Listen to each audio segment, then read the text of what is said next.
All right, welcome everyone. Thanks for coming by. Hey, we're going to have a real great time. We're going to actually create a beautiful shore scene. This is a painting I did about maybe 7 years or so ago, and it was of a vacation house that my family had, and we would go there in the summertime and just had great times at the shore. It's right on the ocean, right on the beach.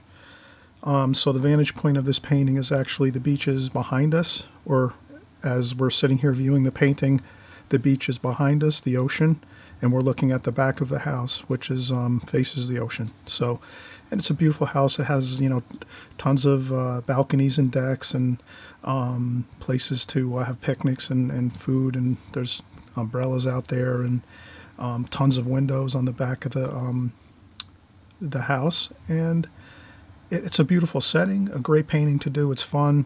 And this was 7 years ago, so I think sometimes I would have a moment of genius, or not genius, but just sometimes I would do a painting, and this one came out incredibly well for that time when I was painting many years ago already, where it's just kind of fun.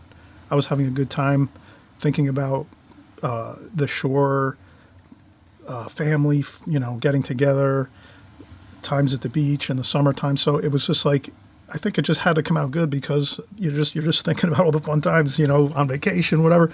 So let's get into it. Let's have that feeling of, if you can bring that emotion of, let's say, a vacation that you might have gone to, or if you spend a weekend, go on a weekend somewhere to do a special visit somewhere to family, friends, or you go to a special location with some friends, whatever it is, if you can kind of tie that emotion into your work at times, let's say not every time we can do that, but it really does help. It creates more of a lively, fun feel to a painting. And that's what I think I had here. So even going back 7 years ago, I somehow captured that. It was like a painting that came out really, so it was a lot better than what I was painting at the time. So it just was great, and I decided, let me frame this, and I got excited and put it in a frame. So frame your work too. If you have a painting that comes out really good, get a mat for it, a frame, put it in a frame, and this way you can display it in your house, your place. You can give it as a gift, whatever. But always remember, if you have a painting that comes out really good, definitely frame it, put it in, mat it and frame it, and just get it done quickly, or even bring it, or have someone do it that's handy, or a frame shop, so forth. All right, so let's zoom in, take a look closer here. And so it's kind of simple. It's the house, the back of the house. And I did like a vignette, so it's softened out on the edges. So I didn't paint right out to the borders. I left it purposely soft around the outer edges. As you can see here, like around here, it's all soft and diffused around the outer borders with white paper and just a little bit of wash, some splashes, and I just feathered out the sky wash a little bit into the white paper. So I utilized the watercolor paper here to its fullest. And this was from a photograph, and I think I might have added in the hurricane fence. That might not have been in the photograph. Not sure now. I don't recall if the fence. I think the hurricane fence was there actually in the figures. So a couple small children having a fun time. They're walking along the side here, coming from the beach. They have their towels on and bathing suits, are having a great time. And then we have some other figures on top here on the house. They're having some food or some coffee or tea or some iced tea up on the balcony here with the umbrella, and some other figures looking out at the ocean and the beach. So this is really just a little fun, again, painting we can do. Let's try it. Let's give it a go. This is really simple, basically rectangle shapes for the house, and then a pine tree or two over here, and some bushes, and then just a small bit of the neighboring house here, which was just a the gable end of a roof, and then a chimney area on the side, and some more bushes over here, and then just here some loose washes where the sand is, and the hurricane fence, of course, getting large to small, diminishing as it goes all the way into the distance, and a little more here just for a little bit of balance to it, and some splashing. And so this is let's have a fun time doing this. We'll go step by step. We'll have a lot of fun doing it. We'll kind of go through each step of the way, how to get this accomplished, and as always, you can use this as your subject matter to paint from. So if you hit pause on your video at this point, you can use this. And then if I zoom in like that, you can get more detail.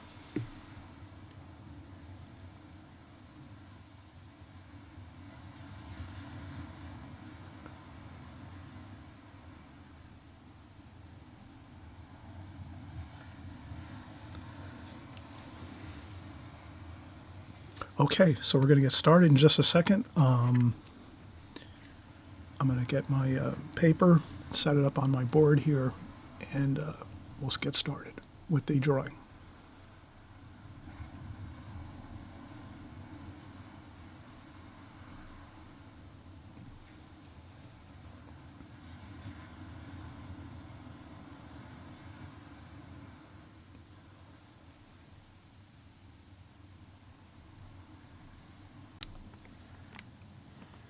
Okay, we're back. We're getting prepped here for our painting, our drawing and our painting. Are you ready? Let's get going. All right, so I'm trying to actually replicate the same size that I did the original. So it's about an 8x8. So I have an 8x8 here. So that's 8x8 paper, approximately. This is Arches rough paper. And that's, my original paper might have been a little softer. It looks like not as, it might have been like a, that looks like, from what I can see, that might be, it's hard to say. It doesn't look like rough and it doesn't look like smooth paper. It's kind of like an in-between type of paper there.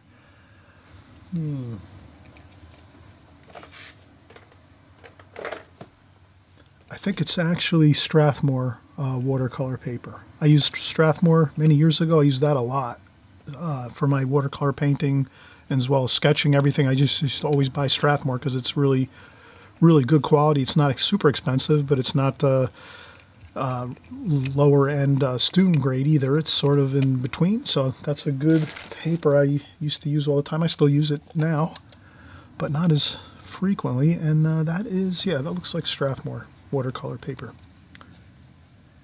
on the original. So we're using, again, Arches rough paper for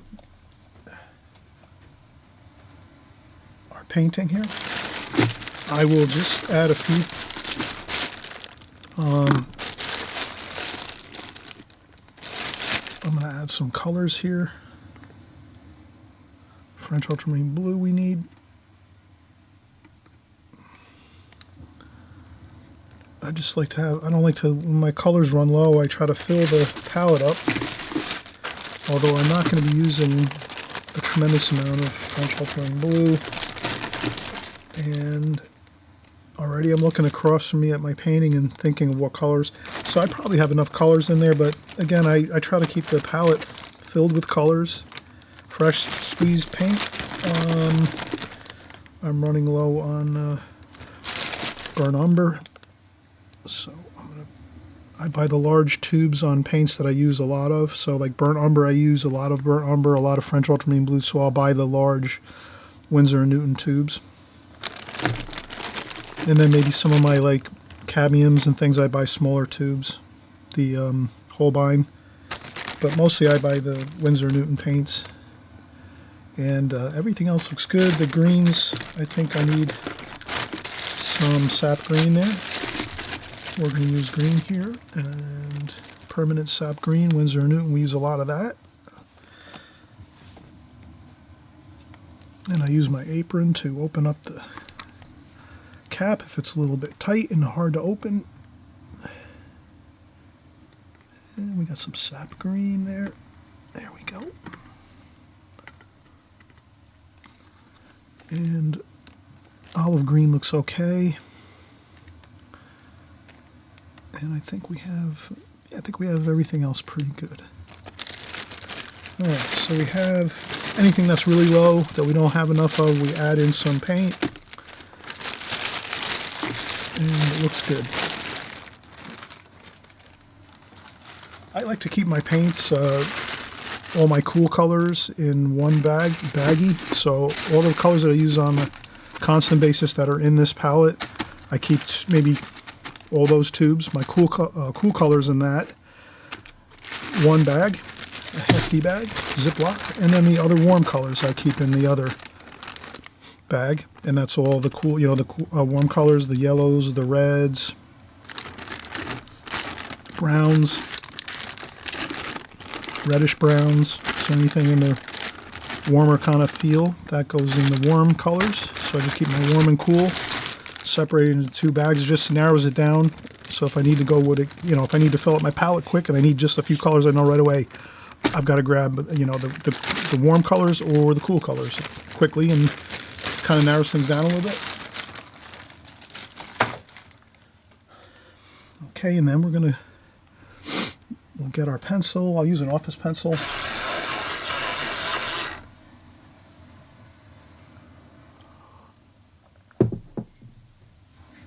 So now for this painting, the first thing we can do is we're going to look at it from the perspective of the layout of the house here, this shore house, beautiful shore house.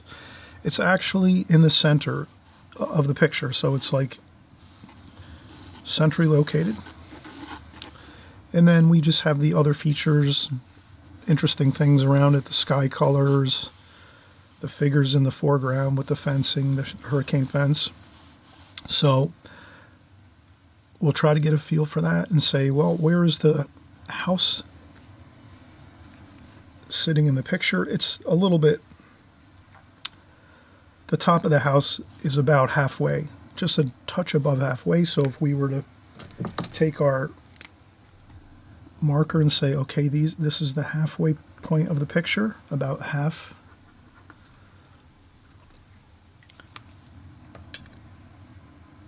The top of the house is just a little bit above the halfway point, so we'll say about here. Now we look and say, all right, the top of the house is here, and it's maybe about, so it's about a third and a third and a third. So if we were to say that the picture is broken into thirds, third, one third, and one third here, equal distances, the house is about 1/3 width on the top. And so we're going to start the house. We're going to do you can do a preliminary sketch where you just rough it out. Let's rough it out here quickly.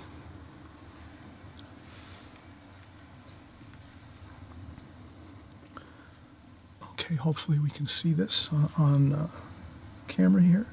So I'm just roughing this out quick. Then we see that the balcony on the lower floor, the first floor, actually the second floor, the balcony on the second floor is here.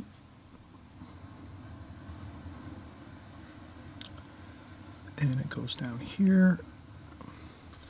We're going to have some trees and bushes over here to sort of, we won't have to worry about drawing any real details that much over here on this side of the house, because we're going to have bushes in front of that there, and there's some shadows and things, so no worries on that. And then over here, we're seeing this in 3 dimensions here.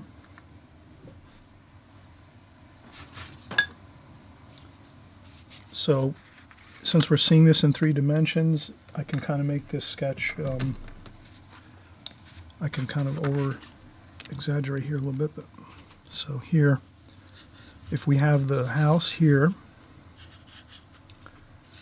and we have the second floor up here and the first floor here, like that, it's sort of like a cake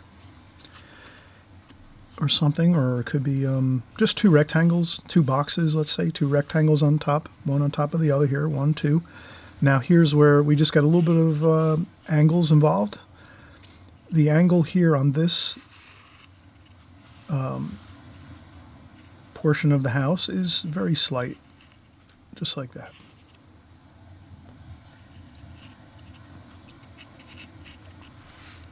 Very slight. This one's a little more. So as we go higher up vertically, you see a little more angle on the walls over here. So that's all you have to really remember on this right side of the house. This other side of the house here, there's no angles. We don't see any angles or that third dimensional feel. It's just really on the right side of the house. And so we want to get this because this does bring a lot of feel into the picture of, you know, the feeling of the house like trailing off into the distance, and you get that, you know, that feel of three-dimensional space in our picture here, in our painting. So just a mild angle on that first floor, and then when we go up to the second floor here, you see more of a steeper angle. And that's sort of how things are when you're seeing them in real life. The higher things are going upward, the steeper the angles become, if that makes sense. So here we're seeing a straight line. As we're going higher up vertically, going up vertically this way, you're seeing a slight angle there, and then as we get a little higher, you're seeing a little more of that angle. So the angle is starting to tip up this way a little bit. That's all. And that's all you have to remember here. You don't want to go too extreme with your angles. If anything, you can make them a little less than what I have them. But if you do, just if anything, just recall adding a little bit of angle to the upper floor. The first floor you can leave almost straight without any angle. A little bit of angle helps. And then this upper one, you just add a little bit of angle. It's not much, you could see. If you kind of view it as like a pie slice maybe or something. So the pie, you know, it's like it gets to be so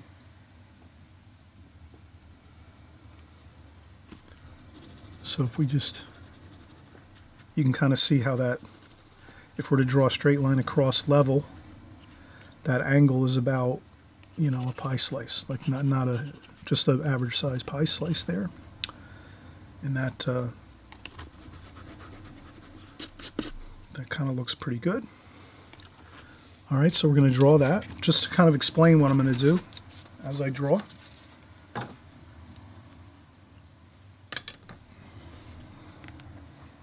I remember when I did this originally, I erased a lot of times over on this side of the house, and I had a hard time figuring out the angles.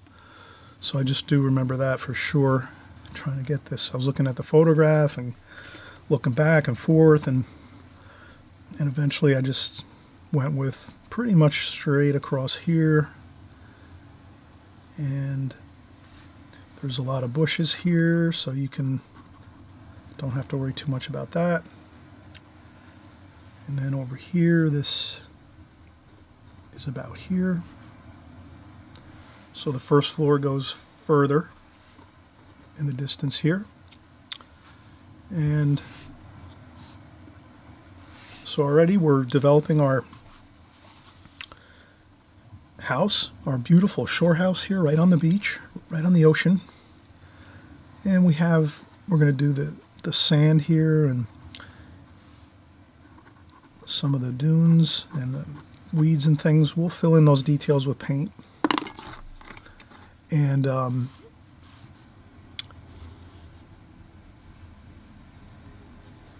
we're going to have the top of the house here with our railings. So this is a rooftop that they can have. Maybe there's a patio up on this rooftop. You can come out and look and sit and look out at the ocean from the top patio. And so we just put in some lines to remember these are the railings. We'll do that with paint too. We're going to paint that stuff in. We're not going to get involved with all this pencil drawing of railings and things like that. It doesn't make sense. We'll show the method of how to get all these railings in quickly and effectively with the watercolor brush, instead of sitting here trying to do a maddening pencil drawing of all the details. That's the thing with watercolor. If you simplify things down, try painting in as much detail as you can. You can't always do that, but it is important if you can remember to try to paint in some details here and there instead of trying to draw them in. So I just put a couple railing hash marks to remember that this is the railing up top. And then here we'll start getting in our windows and doors. So there's some patio sliding doors and windows on the back of this house. So we're going to go with one there. And there's another one on this side over here. So we're looking at the drawing. And if I change it a little bit, don't worry. You can change yours too, your drawing and your painting a little bit here and there. Doesn't have to be exact. And this center section is just a plain wall. And then we're going to have our umbrella here. So we're just going to make our umbrella here. And a little bit of shadow under the umbrella. And then there's more railings here, so we're going to do the same thing. We're going to go across all the way. If you want, you can add a ruler to this. You can add a ruler to get your railing a little straight, like that.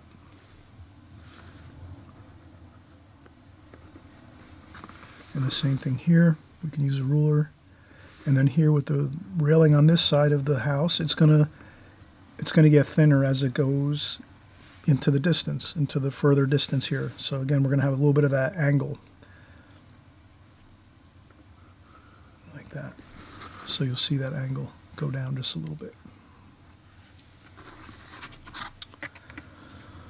All right, we're coming along really well here. We have now the details of the window. We want to get those good. So this is thirds, the window. Third and a third. That gives us our window. The frames of the windows. And then we go across the top of the windows for our top portion of the sliding doors, which are in the center of these window frames. And then you have the eyebrow arches, the soft arches on top.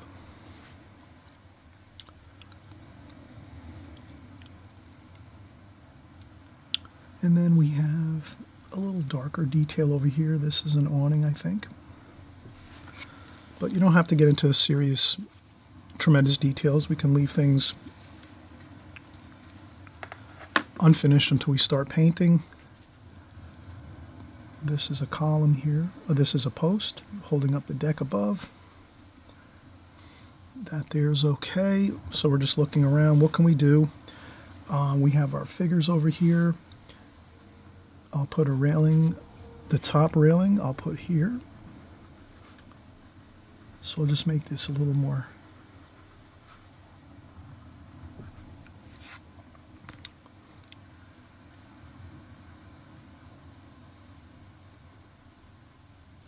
so those are our figures there on this side, and then we have some figures here at the umbrella. There's a picnic table here with the umbrella. We don't see a lot of detail because we have the railings here going across. So it hides some of the details behind, and that's fine. And then the lower floor, let's start the lower floor here. The column for the lower floor is here. And again,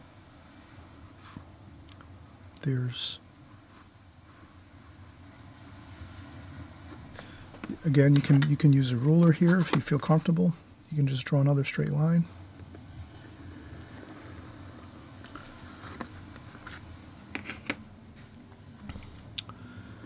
And again, these are some bushes and things over here, some trees.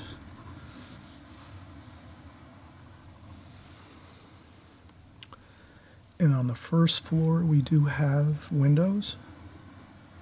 And there's a lot of shade under here, a lot of shadowing. So we don't have to get too involved. We can kind of, I'm going to stick with the picture and use that as my guide. The painting I did previously, and I'm going to use these are some sliding doors and things here. And this is also has railings.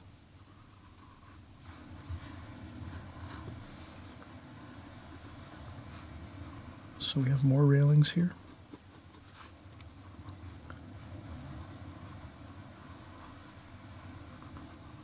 And then that's the floor of the first floor, the decking that goes around the house. And then we have some of the house here showing the foundation area, the bottom of the house underneath. There's probably some posts underneath that hold up the porch here, and that is covered with some white siding or wood, some type of facade material. And then here we have the side going this way.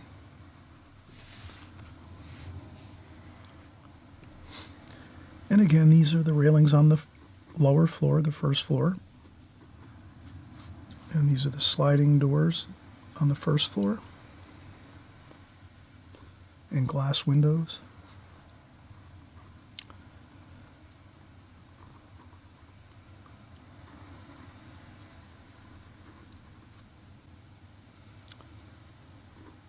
And these might be some windows.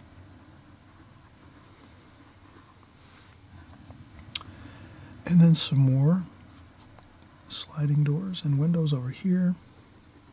So we notice that there's a lot of darks on the bottom floor. So we just keep drawing in our darks, going back to our painting. So if I just quickly look at the painting, I'm going to bring it back into view for just a second. So you can just see that I'm getting the basic shape first of the building with the angles, and then I just started doing all my windows and my railings, just roughing it in very lightly because we're going to paint in with our brush all those details of the railings as we go. And just now I'm getting in the windows on the underside of this deck. And so we remember that these porches, the balcony up top and the deck down below, are sticking out from the house about whatever 6-8 feet. So you get all that nice, beautiful dark shadowing underneath your balcony here. And then we get some nice feel of three-dimensional excitement on this lower balcony area with the windows and doors down here. And then up here, the gorgeous windows and the, so we have all the details coming together now in our sketch, and we're going to paint most of it with our paints and our brush. We're not going to get too worried about pencil drawing in every detail. If we can just get the basic concept of what we're trying to achieve with our pencil drawing and not getting too overwhelmed with details, that's going to make our painting look great. So let's, I'll set this up across from me again, and we're going to keep continuing on here. So we also have windows over here.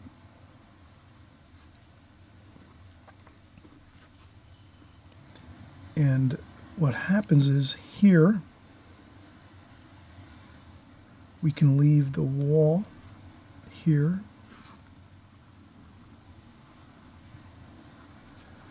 At this point, just like that. This will be a column that holds up the balcony on top here. And this section right here, that can be left for seeing through the lower deck area.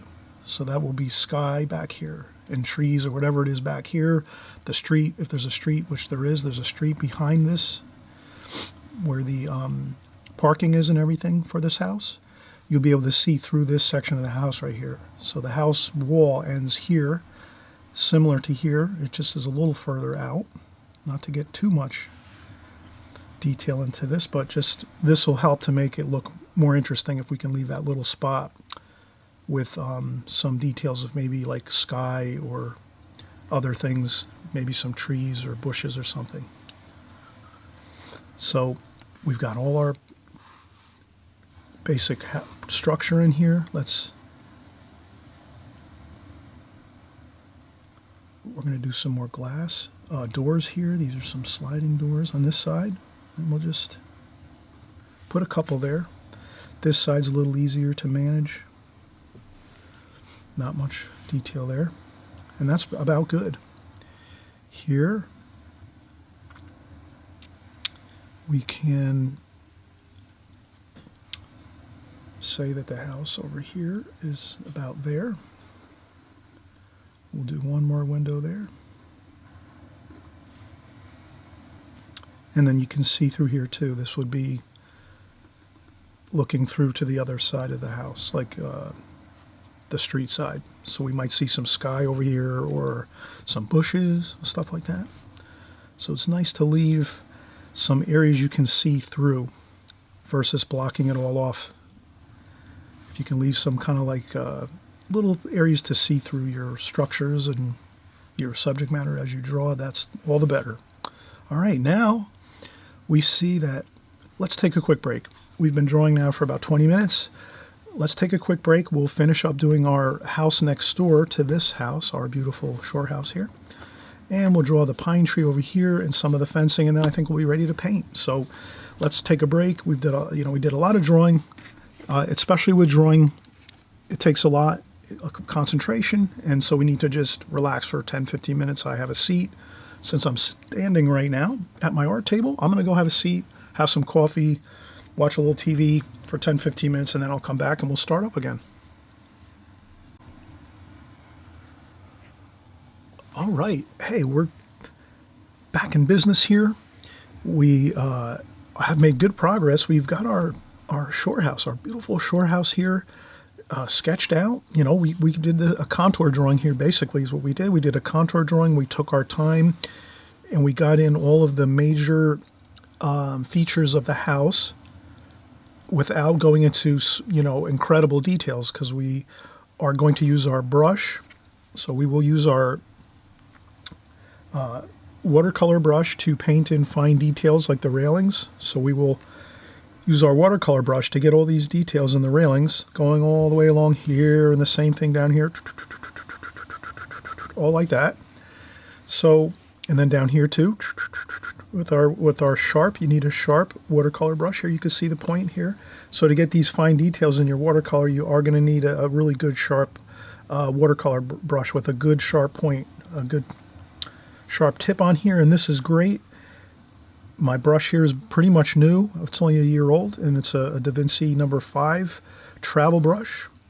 And then we're going to get those details in. We're going to paint negative shape painting. We'll talk about that as we start painting and going into the painting portion of the this video. A perfect time for me to just mention, hey, if you haven't subscribed, please subscribe. We do videos here every week, so you're doing paintings, full-size paintings like this. I also have other videos each week. We're starting to do now more of a working in with our normal routine of doing our regular full-size watercolor paintings. We're working in drawing.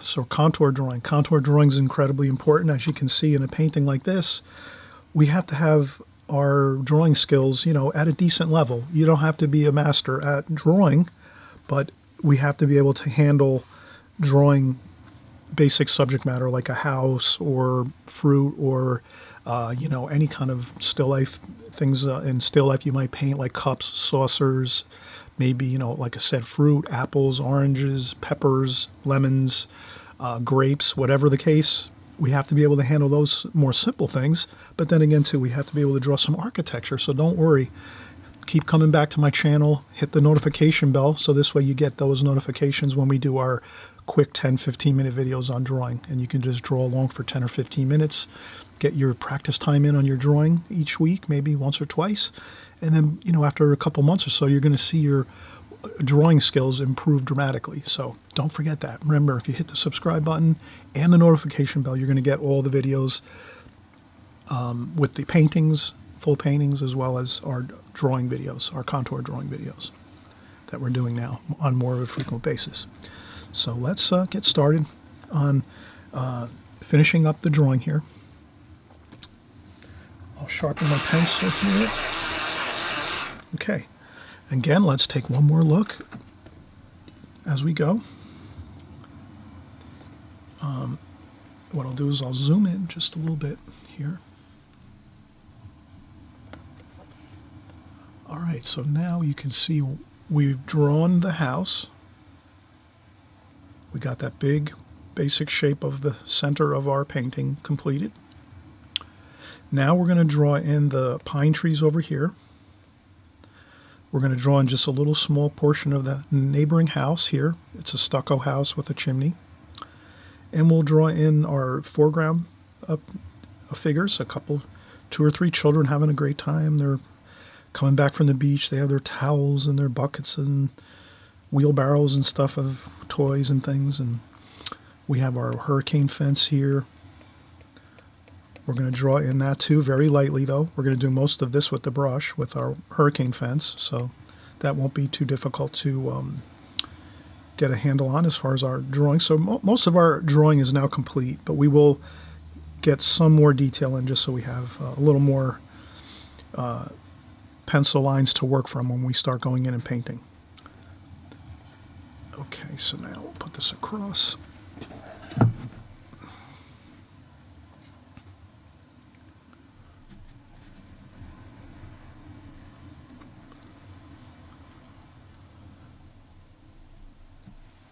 Now we're readjusted with our zoom lens.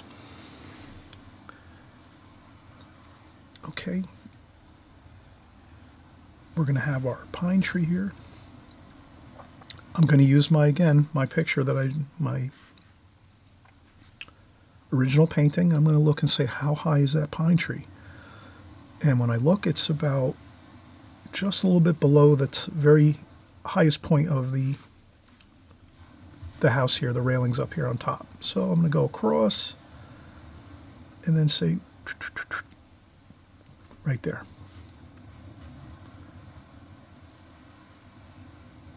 And I just very slightly, couple pencil lines to, it's a pine tree and there's another one here.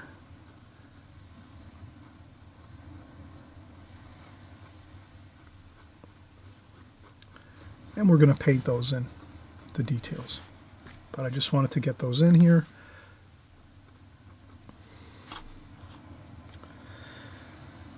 Okay, now these pine trees have some bushes underneath.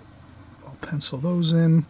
And then I say, where's my hurricane fence starting? Well, it starts a little bit lower over here. So we'll start there. And then it curves around and it comes forward like this. And that looks good.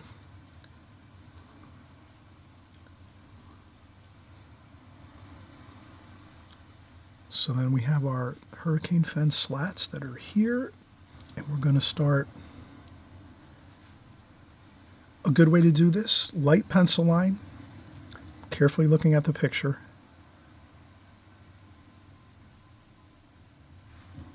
So that we get that diminishing feel of the fence. So I basically funneled it down. If you can imagine, I'll go back again to my drawings here. All we did with that fence is basically we got our first start to our fence, that first slat of the fence in the first couple. We got it the proper height looking at our painting, our original painting. And then we said, all right, now we're going to have to make it the correct height over here on the side. So if our pine trees are here, the fence over here is very small. When you look in the distance, you're just going to see a tiny little bit of those fences like that. Perfect. Then we just lightly pencil in the feel of the flowing feel of the fence like that. The bottom can be any angle, really. You can, doesn't have to be like, you know, super accurate or anything. You just have to kind of get the flow for it from one end to the next. You know, it could be, you know, you could do anything. It looks like this in the painting. I'm going to follow the painting. And then up top, that's when you just keep an eye on the distance between the, I'll erase that line there. And then we just keep thinning down that line until it meets up with the top of the fence there. And that's it.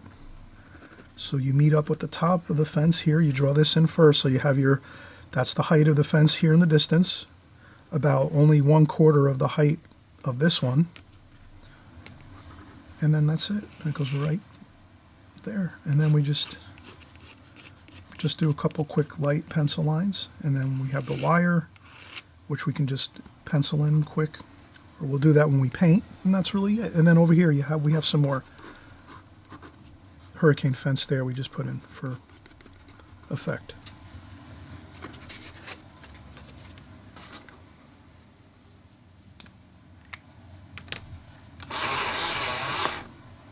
Okay, so now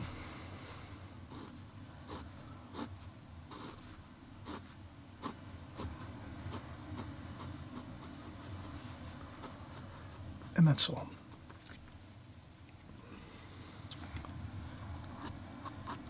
And I just want to I want to remember to put some of these little grasses and weeds and things. So I'll just pencil in a few. And let's go over here. So we're working our way across this way. And we'll go over here. And our architecture is about here.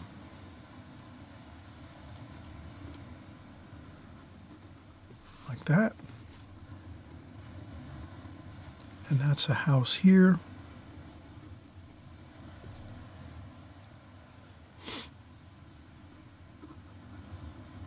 And maybe there's a window there like that. And there's some other bushes, maybe some more trees over here. Maybe a pine tree over here too.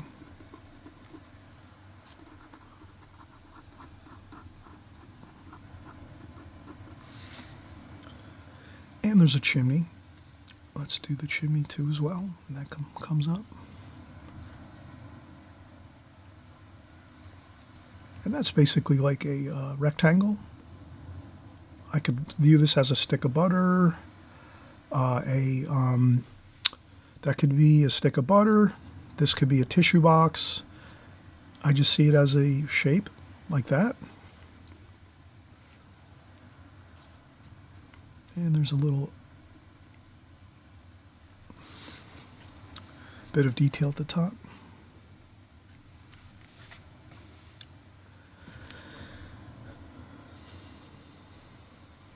And that's really the main architecture. Now we have our figures here at the table having some lunch. We have our figures here, they're just watching the beautiful ocean. And then we have our two children here. Let's draw them in. And there's some more fencing over here. And they're about here. And I'll just make I'm going to paint these in.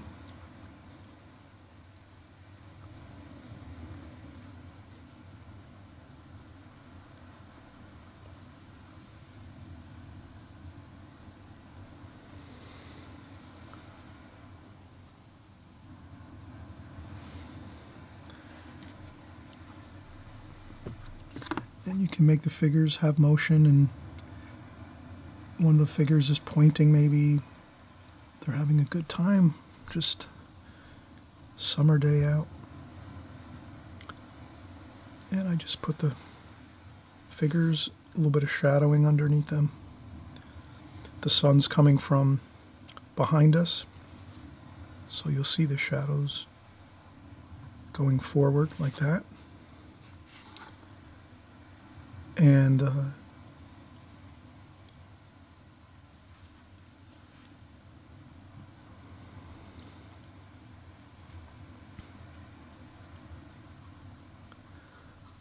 We have another figure here.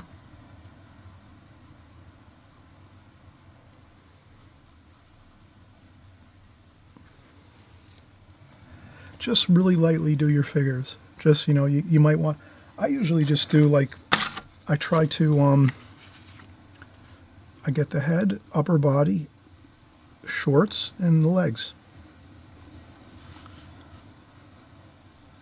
And then when we paint them in, they look fine. Kind of like carrots, you know, we can see them as carrots. You know, shoulders up top, and then the figures slim down at the bottom, and less details in the feet and the legs. You know, you're going to do more of your details on the upper shoulders and the arms, and then the pants and the shorts and whatever for our figures. You know, you can just make them looser, more freer looking. We don't have to get too involved with a lot of details with figures, especially in this type of painting. That's really a fun shore type picture. You know, we're just going to get some approximate figures in, nothing too you know, intense with details. Okay, so now we have our figures in, and we're going to go across and do our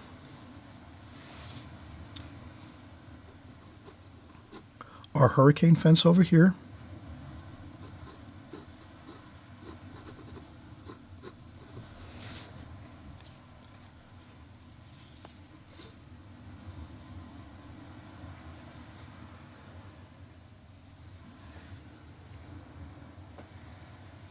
And the only thing I noticed was this hurricane fence is a little bit high. So I'm going to trim down the fence a little bit.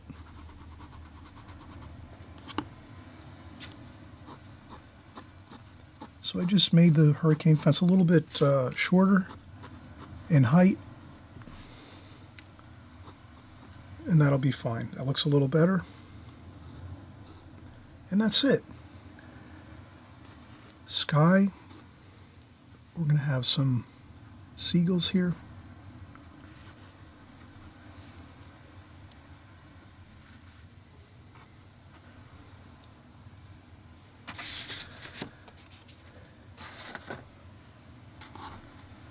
And we're we're ready to paint, pretty much. A little bit of lines for the lay of the land here. We're going to have some bushes here.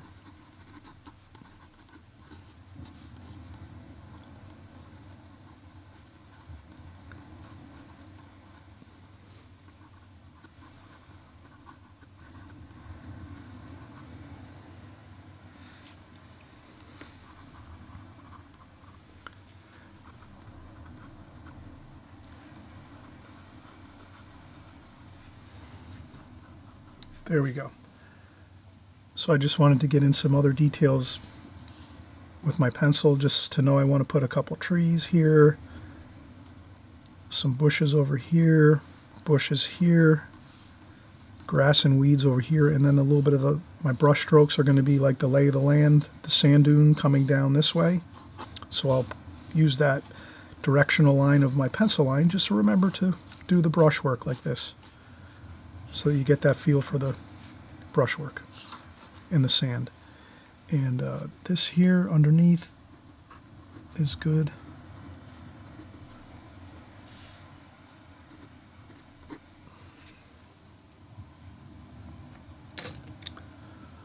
All right, let's take another break. Breaks are great. Concentration, it goes after 20 minutes or so usually.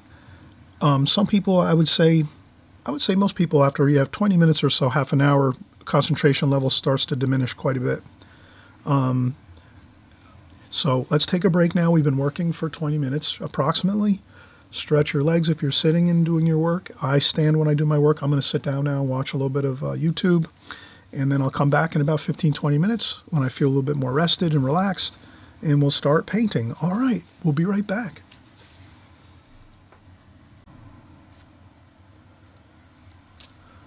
All right, we are set. We have our paints ready to go. our brush ready to go. I'm going to pour some water here. We have fresh, clean water.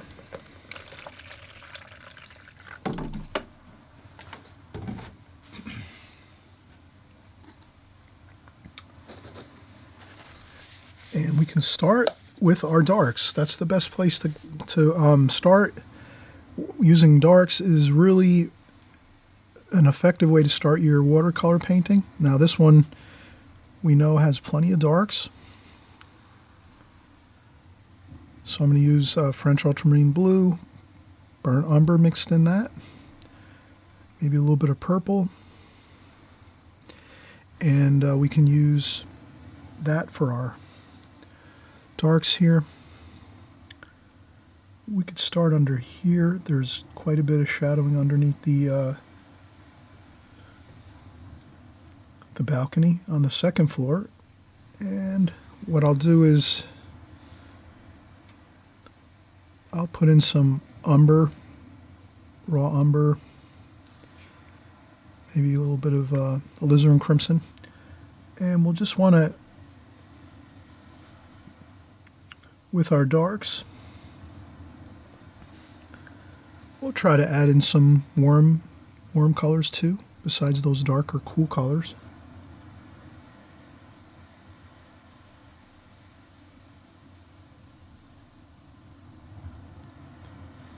And then some of the areas are going to, in shadow, will catch some light where the frames of the windows are. So you'll see some of those lines of white paper, like that. Careful not to paint over certain areas.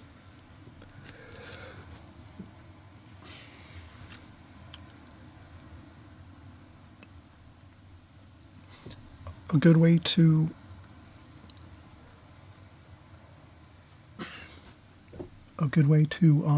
if you have a spot where you definitely know you want to make sure you leave a white bit of paper for a structural item like the corner of this balcony here. When we're drawing, we can add in some shading like this.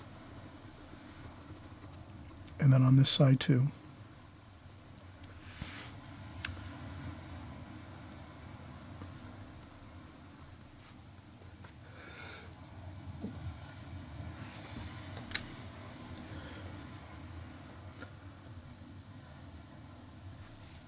So that helps a lot.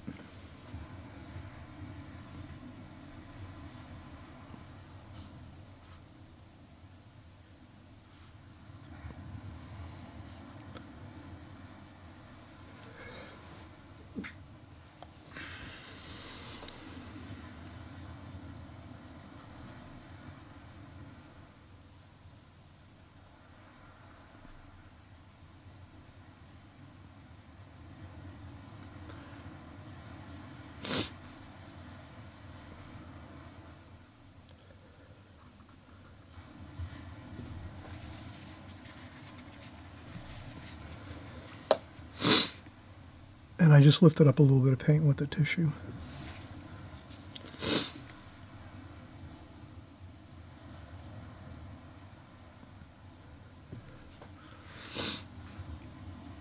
So we're working in our darks here.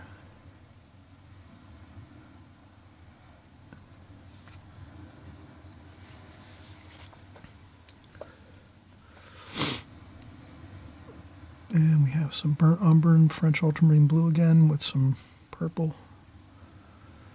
And we'll get some more, infuse some more darks in here and there.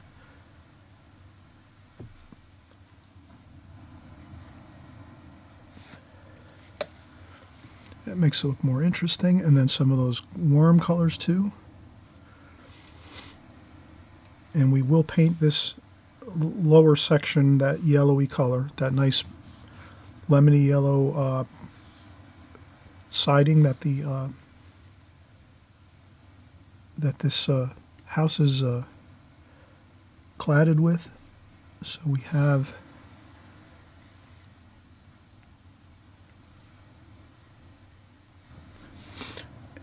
So we kind of see how we have our darks under here all the way across.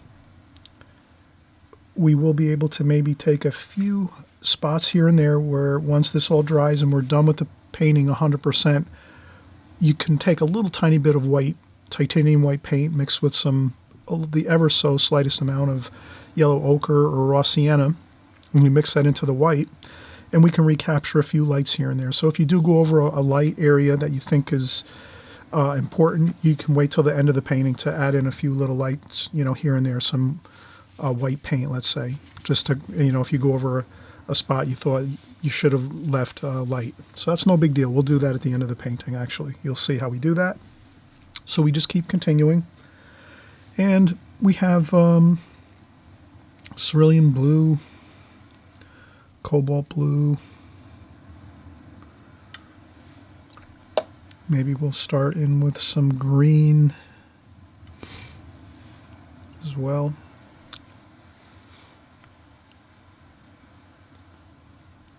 And again, this is the sunlight in the sky is up here in the windows. So some of the window sections will be dark. Here's where we use the pointiness of the brush to capture those details. We need to have the details of these windows captured correctly. We don't want to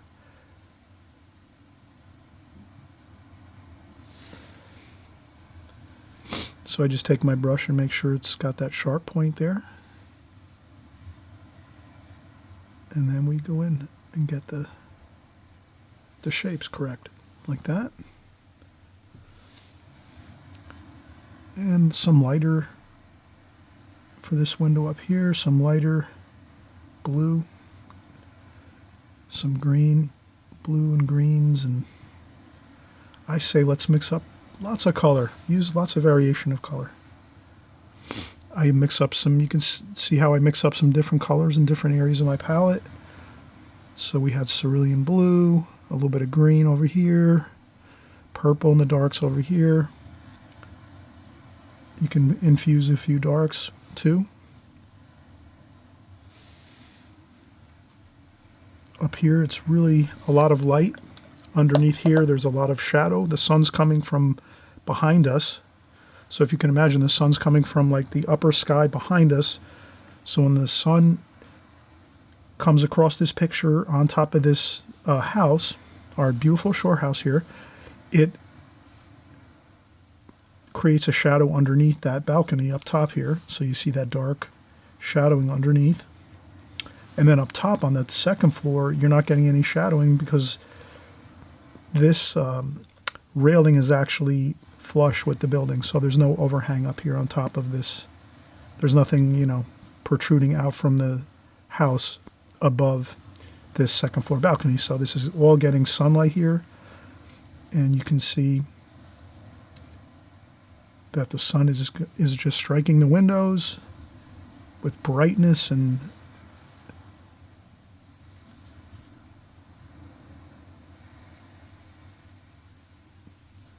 so we'll see mostly sky color in the windows.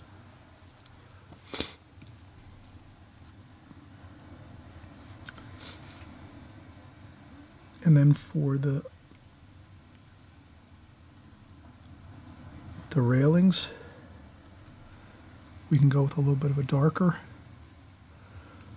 And that's when we can do some railings here like this.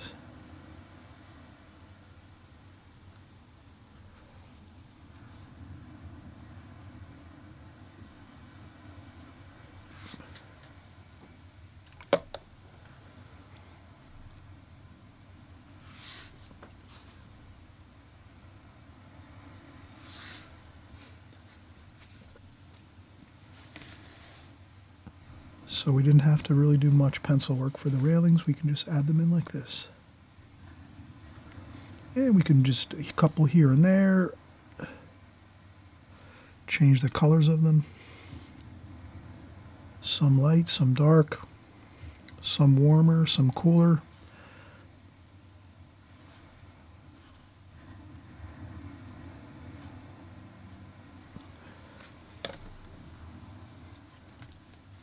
as long as we have a few of the railings here and there, it's going to look fine.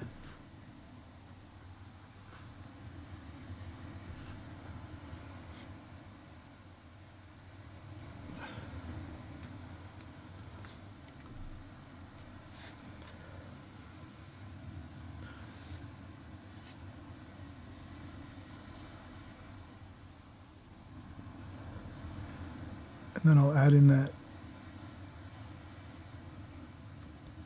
sliding doors and the windows straight down through. And then we can do, again, we can use some white paint if we had to. If you feel you need to, you can add some white paint. Once the painting's all 100% complete, then you can step back and look at it and say, should I add any more details? Or is it looking good the way it is? It might look good and you won't need to add anything.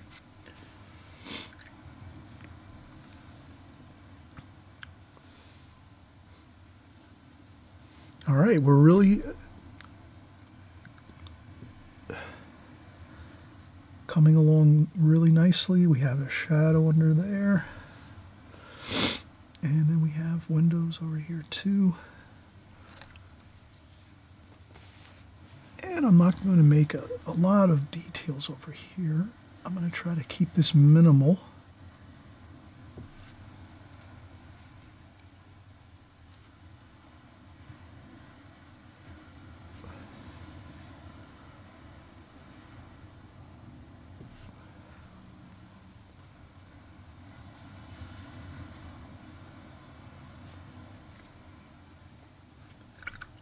That looks pretty good. All right, you know what? Let's take a break. You know what?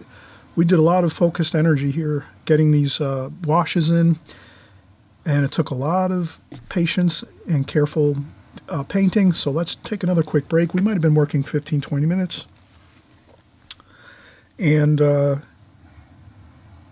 think that's a perfect time to take a quick break. I'm going to clean up my palette a little bit, and then we'll be right back. I'll change out the water too. Hey, just to mention, hey, if you haven't subscribed, please hit that subscribe button. I'm gonna come in to, give you a call and make sure you're doing your subscriptions here to my channel.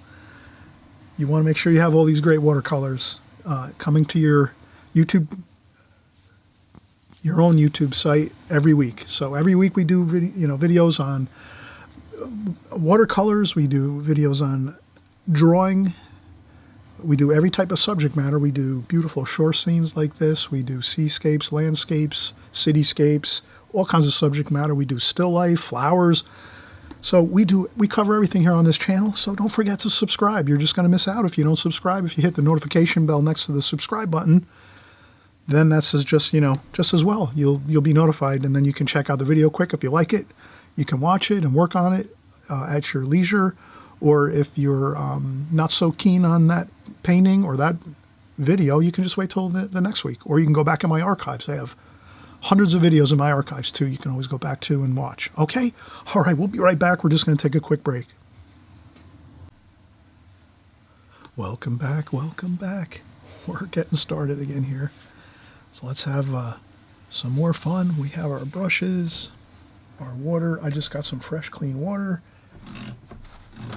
I'm going to take some paper towels and just dip the paper towel in some water. Then I just wipe up the palette, and I make sure to get up all the paint and water too. You don't want to leave any puddles of water in your palette. That will actually water down your paint. You don't want that. Many times when you see me paint, you'll notice I use fresh squeezed tube paint right out of the tube, and then right out of the palette right out of the wells and into the palette with very little water. So to get these darks, you don't want much water at all. You just want really straight paint. I've been using just straight paint here with a touch of water, in certain spots, but mostly it's... So we use some raw umber, some green, sap green, darks. We're going to go back in with darks, French ultramarine blue, burnt umber, French ultramarine blue, a little bit of purple, which is ultramarine violet, Winsor Newton brand, the best there is, I find, for purple. That's my favorite violet color. Ultramarine Violet by Winsor Newton. And we have Burnt Umber. So we have some good darks there. And then Cerulean Blue, Cobalt Blue.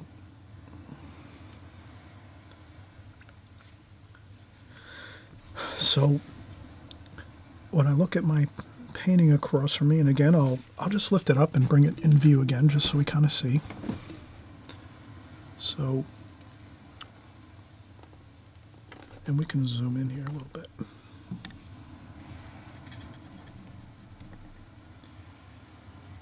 So you can see I was really focusing on all the darks. That's what I wanted to get in first. That's my main priority when I'm doing a painting like this. The darks are easy because there's not much variation in darks as far as the tonal value. Like, you know what I mean? The light and darkness of it is pretty much consistent. And then I just, I mix it up and add some, warm and cool colors within those darks. But for the most part, the color itself that I'm painting in is mostly comprised of the darkest dark paints that I'm using, which would be French ultramarine blue and burnt umber. And then I add in some purple, and then I add in, of course, some warmer colors, maybe a little bit of touch of red, touch of like umbers, just to give it a variation. But you'll see it's very, very dark. So those are easy to see when you're painting. So if you're working from this painting, you can focus on the darks first because they stick out. They're really easy to see. So you fill you paint those in, get those in first, then you work on the medium tones, the sand, the sky washes. Once you get these darks in, you're pretty much home free in the painting, and then the rest is just carefully adding in your other colors as you'll see we're going to do next. So let's do that. I'll put this across and we'll zoom back out like that. Okay. So again, our darks going well.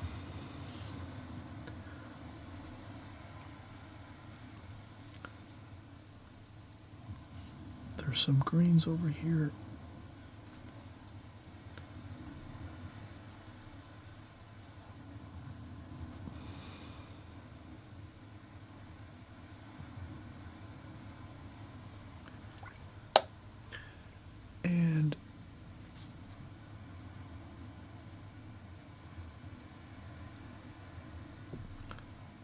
And I'm just adding in some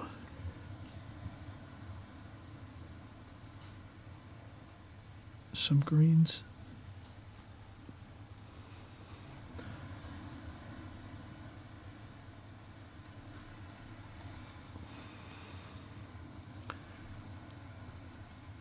And we're vignetting this, so I'll just splash some clean water on there and just fade that like so.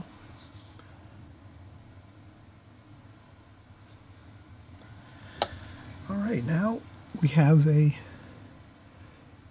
interesting color. This is burnt sienna and some yellow ochre type of color. Maybe some raw sienna.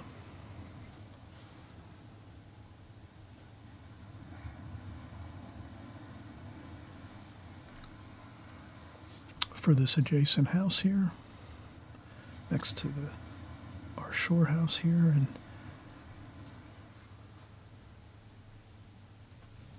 I like to infuse some colors as I go, warm and cool, make it look interesting.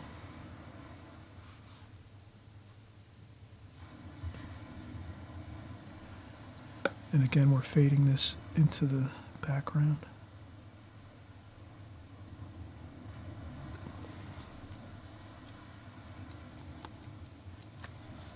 Okay, good. We're vignetting this. So we leave it really light. We leave the white of the paper around the entire picture. So we just, at this point here, we fade it into the white paper like that.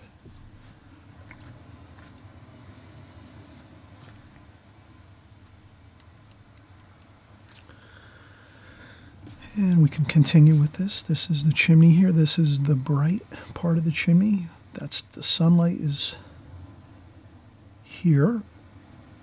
And then on this side of the chimney, there's more.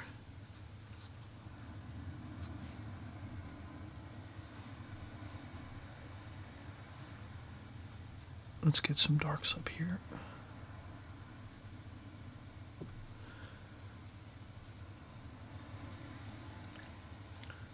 And on this side, we have purple, burnt umber, French ultramarine blue.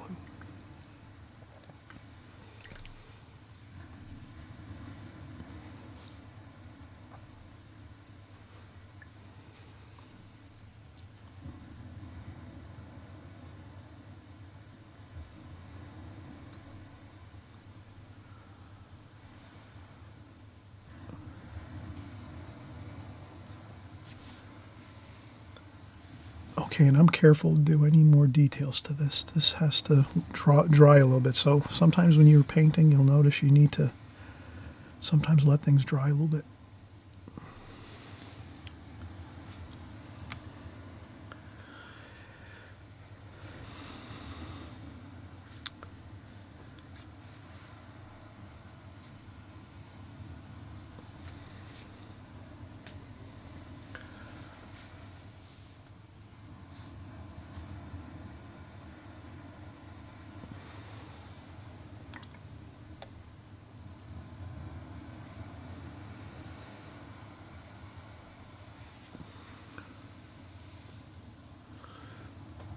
Okay, now I want to remember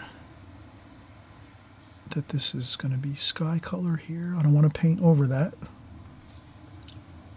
So I'll put some sky color in here.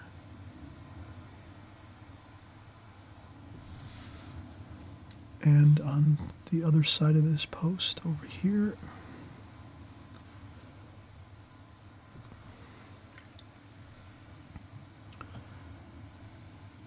and we'll go up this way. All right, looks good. And since we're doing that, let's do the same thing over here. We said we wanted to leave this over here sky color. So let's get some sky color over here going.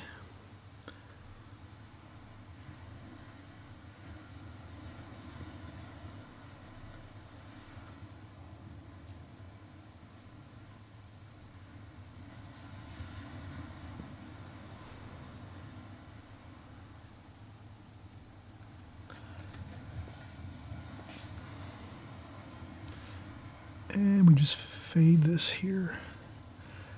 And just add some.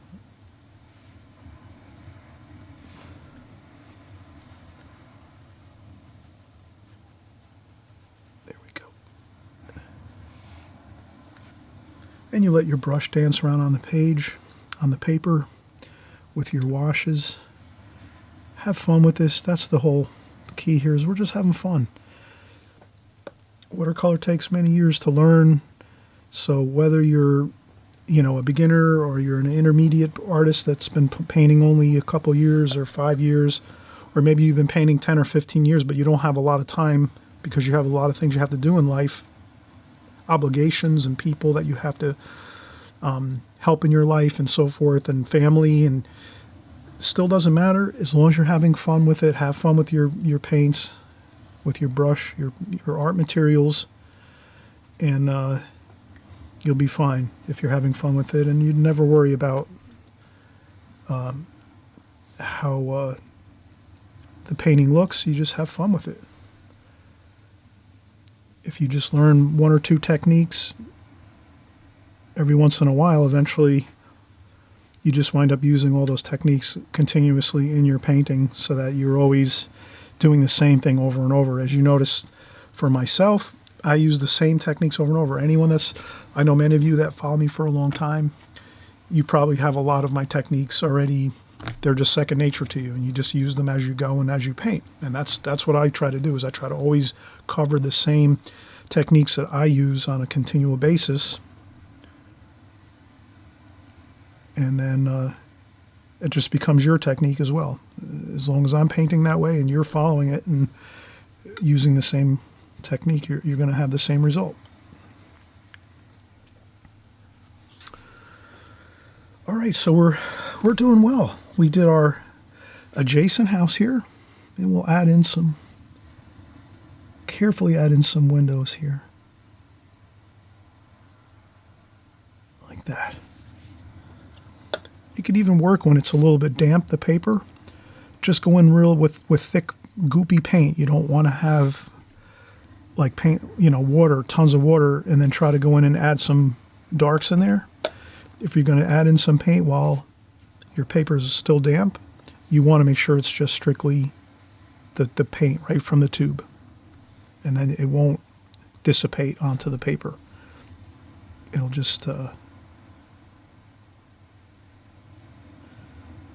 it'll stay fine without blossoming and cauliflowering and blooming. So, all right, we have that pretty good.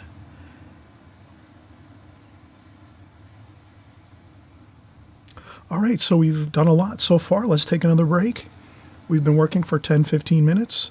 Maybe let's do a few more things here. Let's start working some more of our bushes and weeds and things over here. Raw umber, sap green, a little splashing.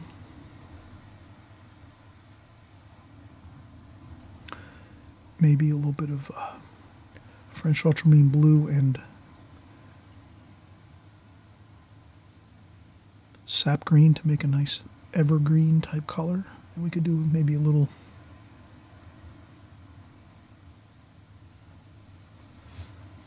evergreen here. And while this is a little bit damp, the paper over here, let's do a little bit of the evergreen color over here too. So we just mixed up some sap green, French ultramarine blue, evergreen color, our nice beautiful pine trees and colors like that.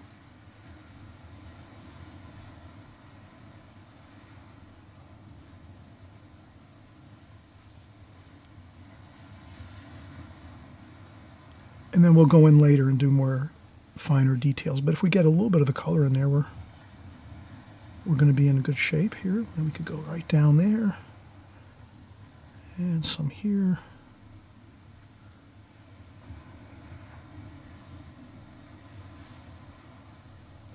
And flick on some paint. Do a little finger painting there. Then we can use some of our lighter greens there.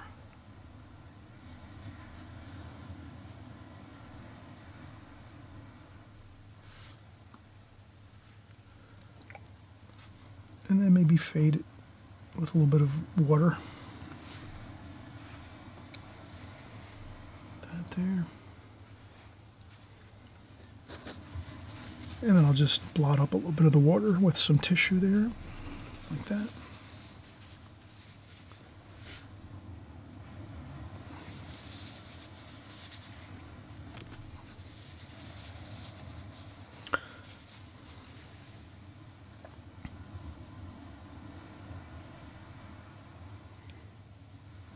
And some more darks over here.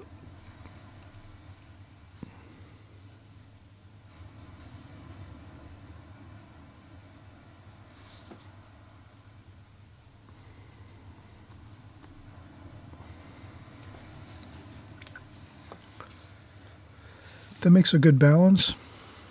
Some of those darker pine trees here, and then some dark pine trees over here as well. That makes a good balance in the picture. I noticed that on my original, I should have probably added a little bit of a counterbalance like this over here. I didn't, so in the picture, my original, I feel that it would have been better if I added something over here, like a darker pine tree on this side. So I can just take a note of that.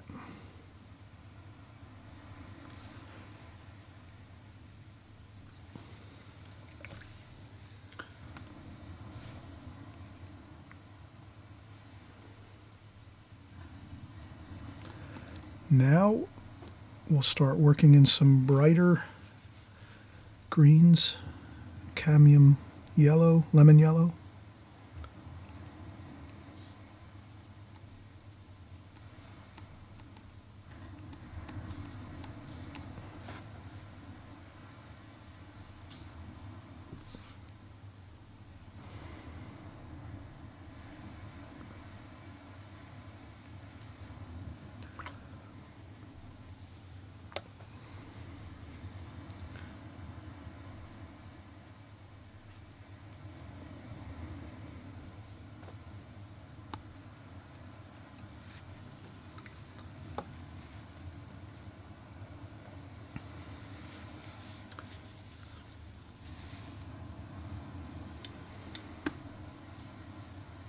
And I'm going to add in some of the cadmium lemon yellow and a touch of yellow ochre. Actually, I'm not thinking that looks as great. Let me see if I can get a better. I think just the cadmium lemon yellow is going to look good. Maybe just a little bit of cad red. Just to bring in a little bit of that cad red there into the cadmium yellow. And we'll do our main house color, which is basically cadmium lemon yellow, and I just added a very hint of cad red in there just to warm it up a touch. It's a little bit cooler on the other side, so I'll add a little bit of blue, cerulean blue.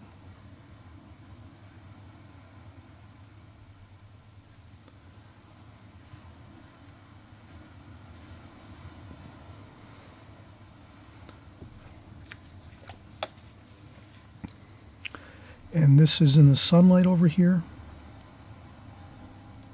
So I'll just dampen my brush.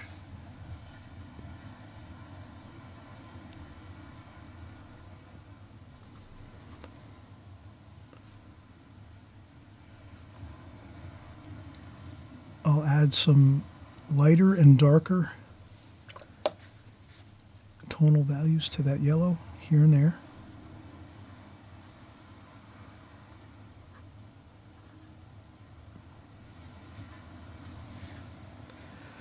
And we'll do the same under here.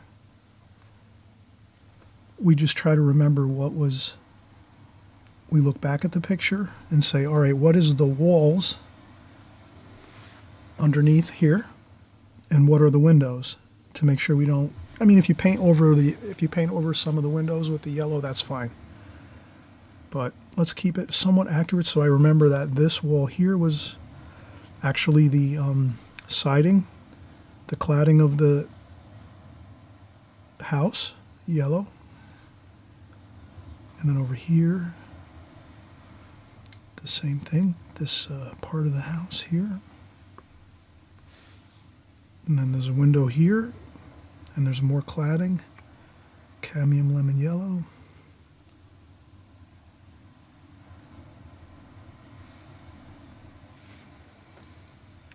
And then here as well.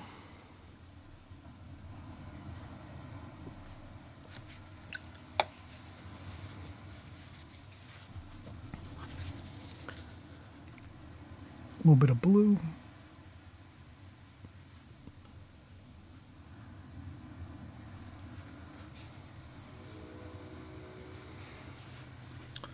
And that looks pretty good. We are in good shape here. So let's take another break. We have some really good color on here. We have our, we started out, we faded in our darker pine trees with some dark, really nice darks. And you can see they faded to a nice medium tonal value for the greens here with some darks interplaying here and there.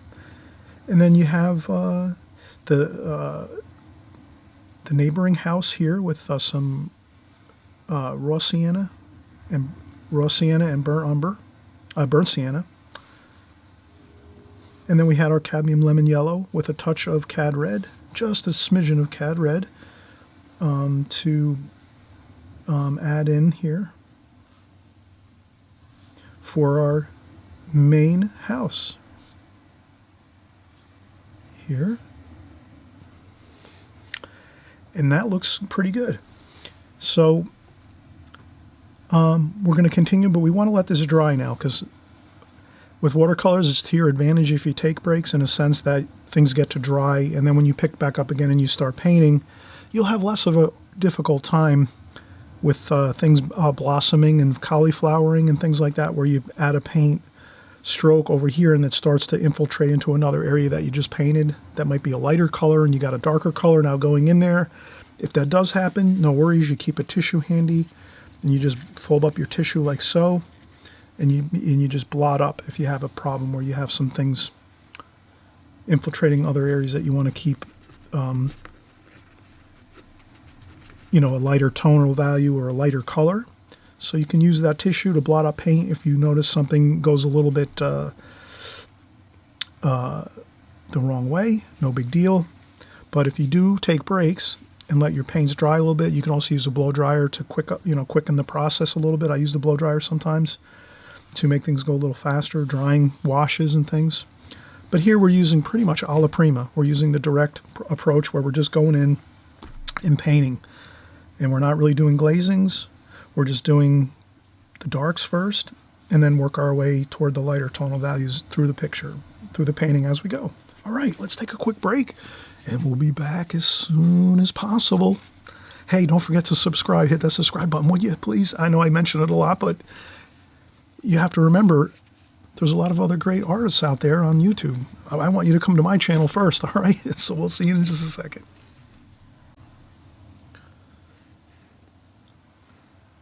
All right, we're back again. We're painting. We're having a great time here. We're thinking of the shore, the ocean, the breezes, the seagulls flying around, squawking, the wind, the sand. Let's feel that feeling of being at the shore, at the beach, seeing the ocean. If we can just think of those thoughts as we're painting, before we start painting, and while we're painting, if we take a break and we just think right before we go back. So that's what I was doing just now.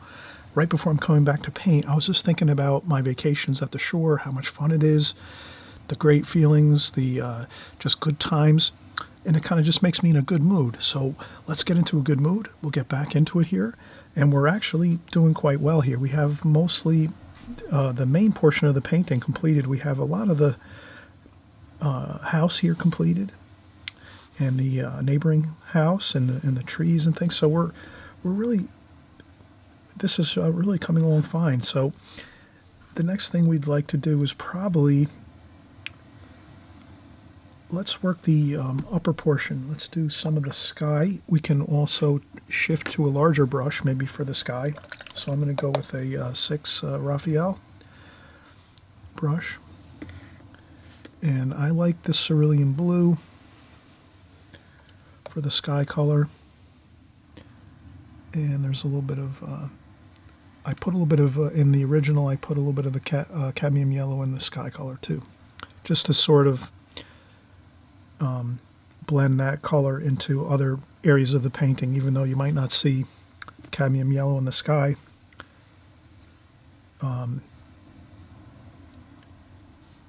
it looks better. So now I'll probably start out with some cerulean blue here,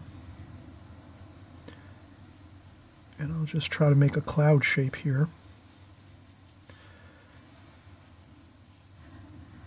So I'm just going maybe around here, making a cloud shape, and then rinsing my brush and leaving it damp, and then just smoothing out this edge here, this cerulean blue.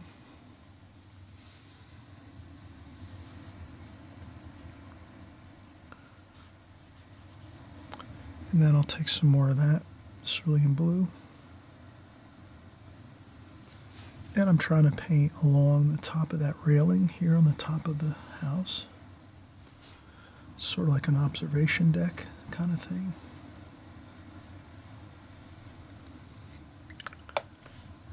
And then I rinse my brush again and leave it damp with water and just smooth this out and just kind of go with a kind of a V effect here. And then a little bit of that green. That's actually cadmium yellow.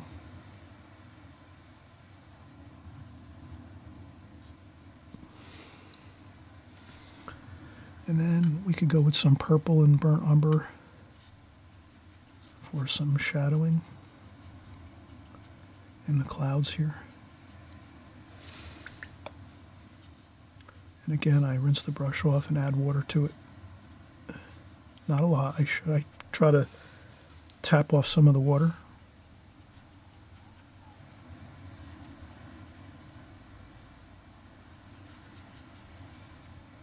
Maybe even a little bit of Payne's Gray.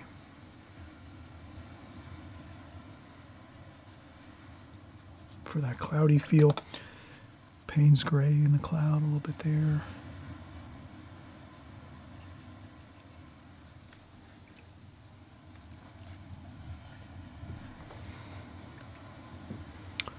And then some more over here.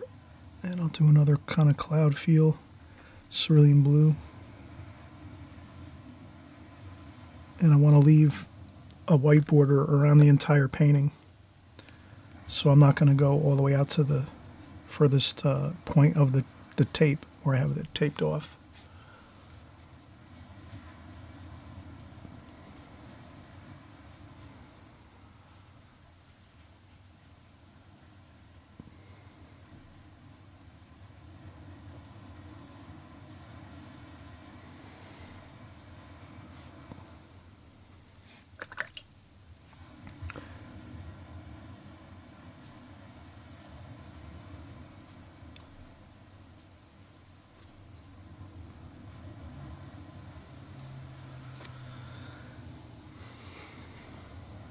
All right, and some more of that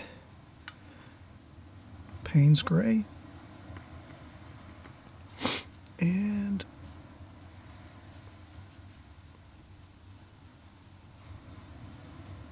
smooth that in there.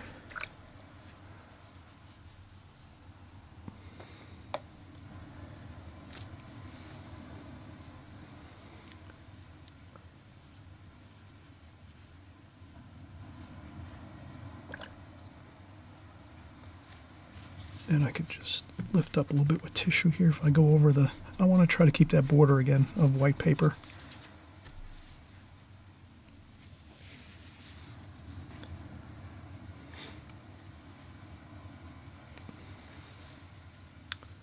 All right, that looks pretty good.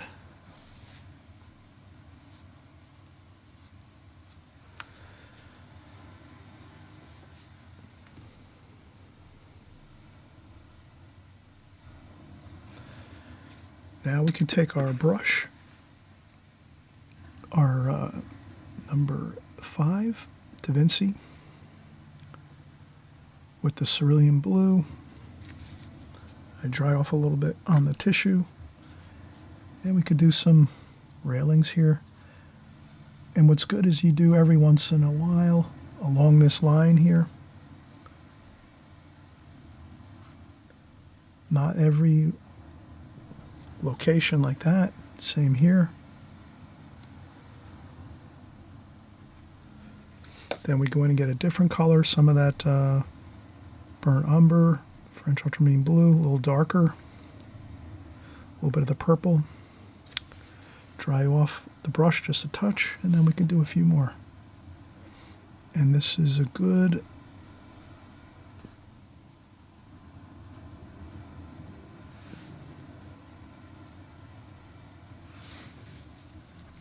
then a little bit of raw umber for a warmer feel.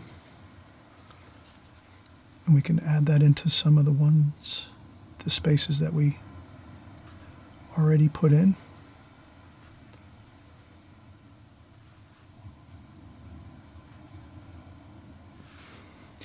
Then we can do our railing like that.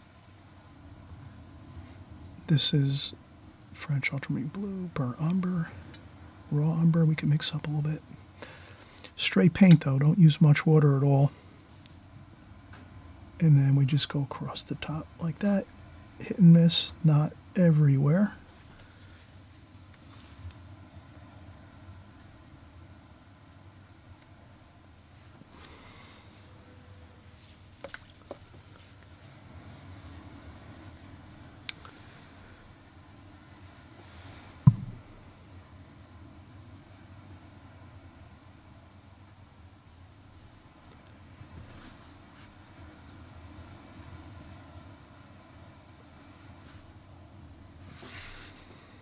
That looks pretty good.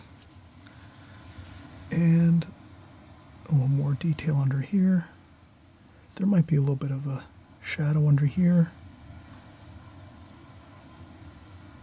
where this top is to the building, so it looks good. Hit and miss a little bit, not straight across all the way. Leave some gaps in the line, and that's looking fine. So we pretty much have the entire top of the picture good. We could do our seagulls here. We can hear them chirping and squawking.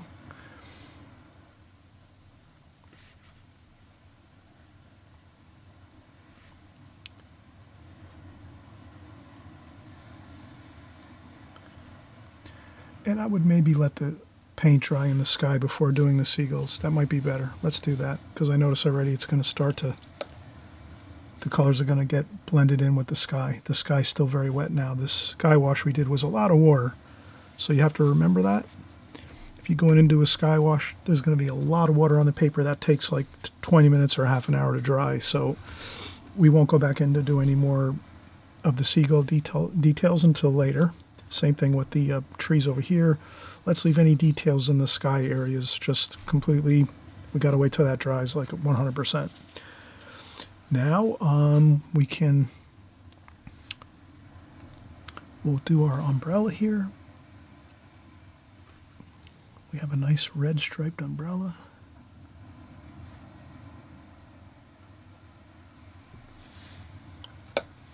And then we have a shadow under it with some purple and burnt umber and French ultramarine blue. Let's get that shadow under there.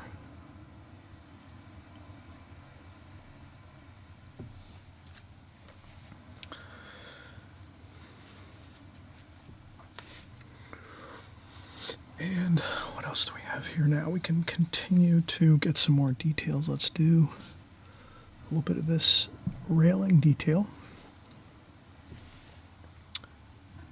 Then we just use some washes that we have. We don't want to do every bit. We skip around with our lines. It's not good to fill in every line everywhere. It tends to make the painting look overworked.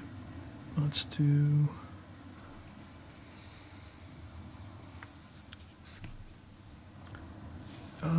some more over here. Okay, so now we're doing some lower windows. Let's do some green in there too.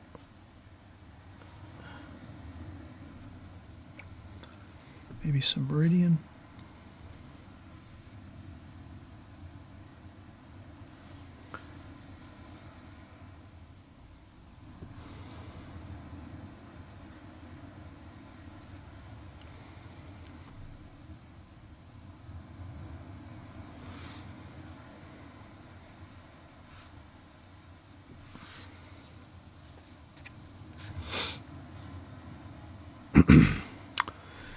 Let's see here. I got some meridian green, and I'll put a little bit in the sky.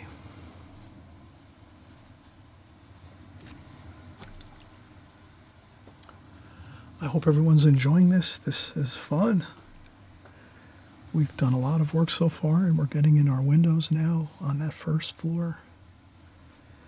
We can mix around. Let's do that.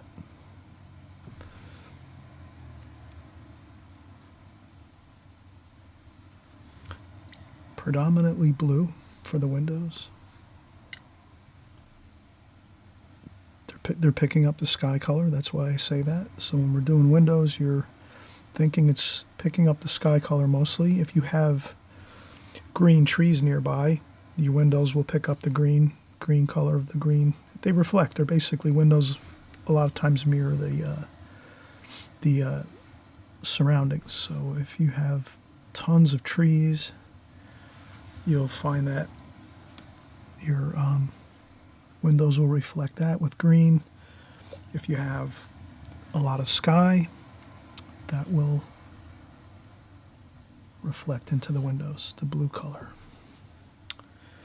All right, so now we have the second or the first floor completed here. Let's do some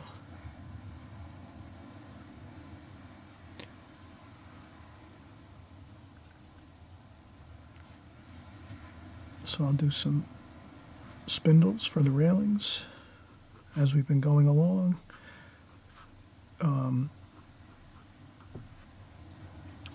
We try to mix up the colors on the railings a little bit.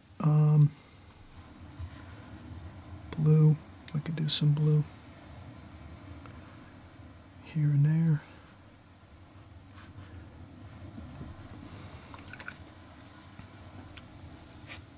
Shadowy colors that kind of maybe a little bit of purple and brown and French ultramarine blue, kind of like a grayish purple. That looks good. Then we can go underneath the top rail of the railings with some shadowy colors here and like that. That's fine. Some sap green, raw umber. We have some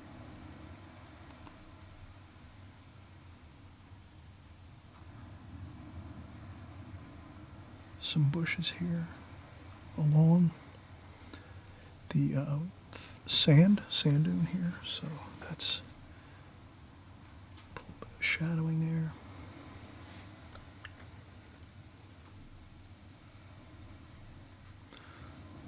Raw umber.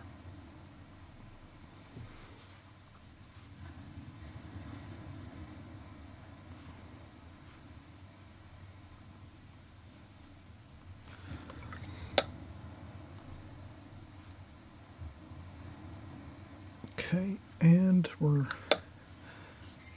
going to get some sand color in here. Yellow ochre.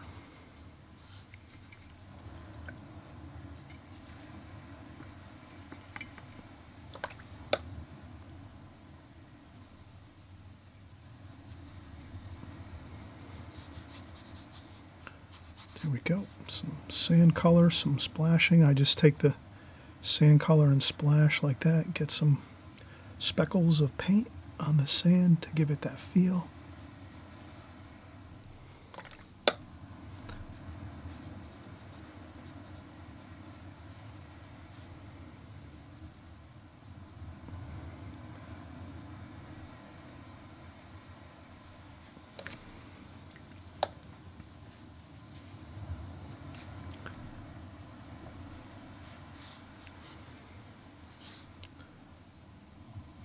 I add some cadmium lemon yellow to these bushes over here. I think that looks good to add that kind of bright green feel to it.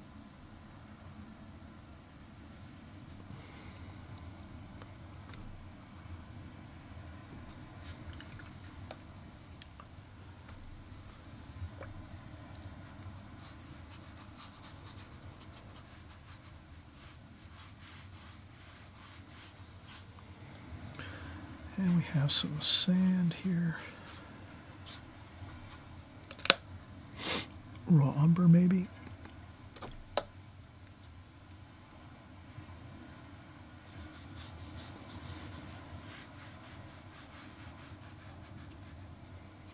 And I'm just trying to get some like angles with my brush like this, to sort of lead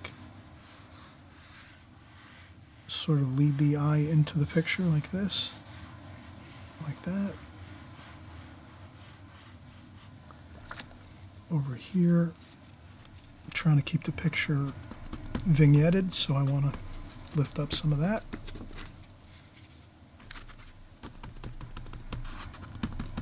That's all. And that looks fine. The next thing we're going to do is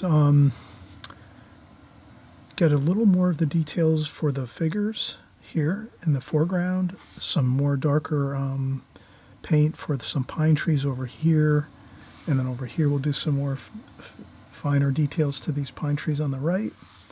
Some figures here by the upper floor here on the balcony, and over here by the umbrella. And I think we'll have a finished painting. So I find that, again, taking breaks is really helpful. So I'm going to take another break, let this completely dry. So I'll take another, 20 minutes, half an hour break, and have a seat, maybe have some lunch, and then I'll come back and we'll finish up. Okay. I'll be right back in a second. All right, we're back here. We're getting started again. We took a break. Again, breaks are great. Let that watercolor paper dry. Here it is, dry up on the sky area. We were trying to paint in a little bit of a detail on the seagulls here, and we noticed that when we tried doing that, the paint just like blossomed and diffused into the sky color. So if we want to get some details, we want to let that paper dry 100%, and then we get in our darker dark now.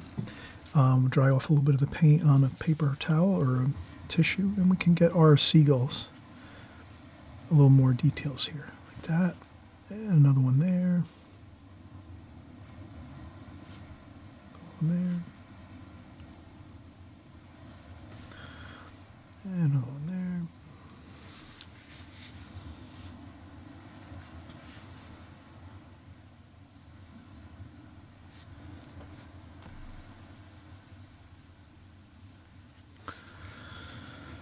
All right, so we have a couple seagulls now. We just added a little bit of dark tonal value to those. Some French ultramarine blue and burnt umber, just to make them a little more, exciting.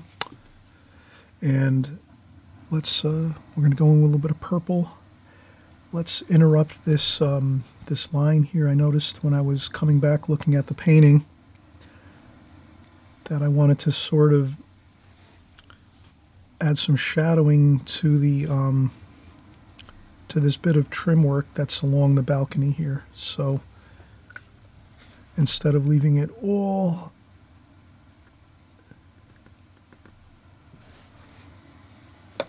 completely white paper, I just add a little bit of shadowing to it, just a touch. And there's a little more shadowing too here in that section over there, and then here.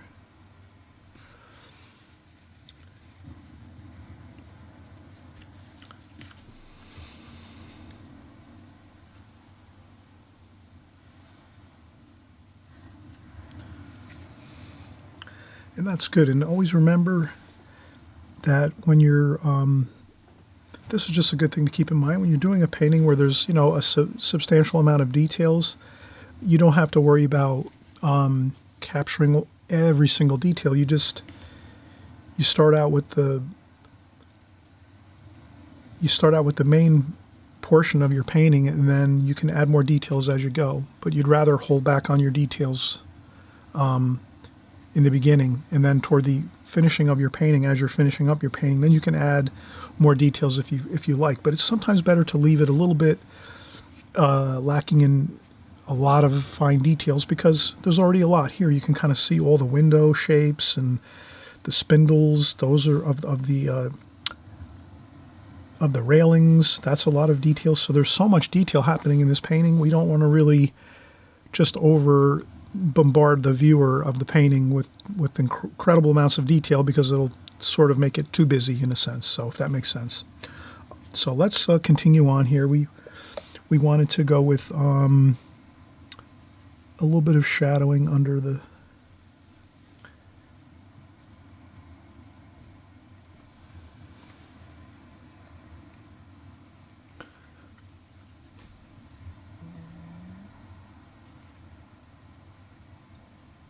So here we're putting shadowing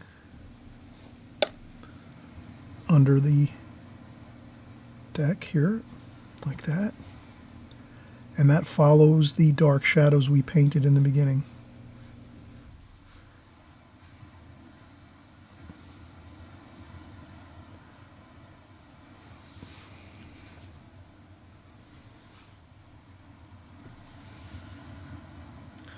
So all that was some cerulean blue with some green, some of the mix of cerulean blue and some olive green and sap green, but mostly cerulean blue and a little bit of cobalt blue.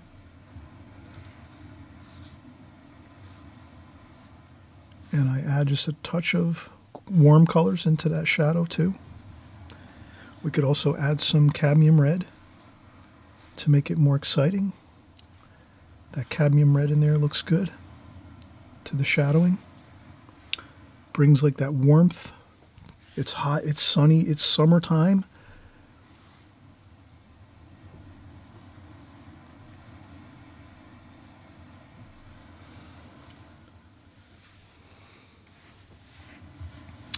Okay, so that looks good. We can add some larger shadowing effects here. So what I'm going to do is, instead of leaving a lot white paper, I'm going to add the blue sky color here and there to try to minimize that.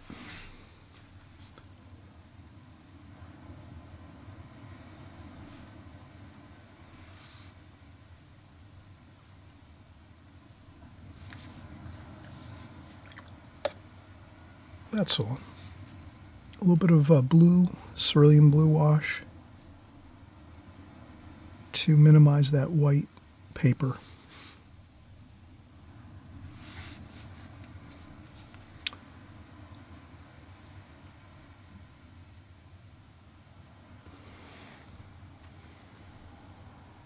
And I just try to clean up that top edge of the railing a little bit.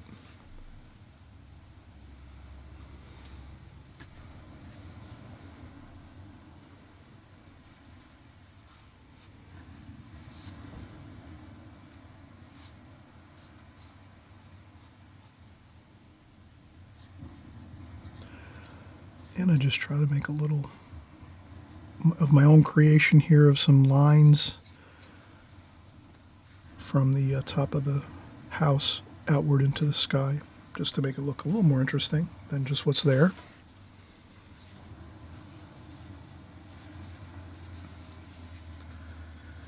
All right, now we're working right along. Let's do our figures. Cadmium red.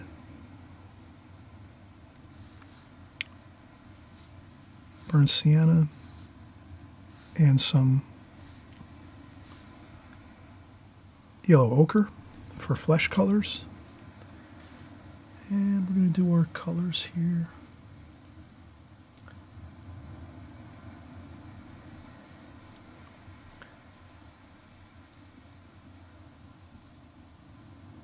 There we go.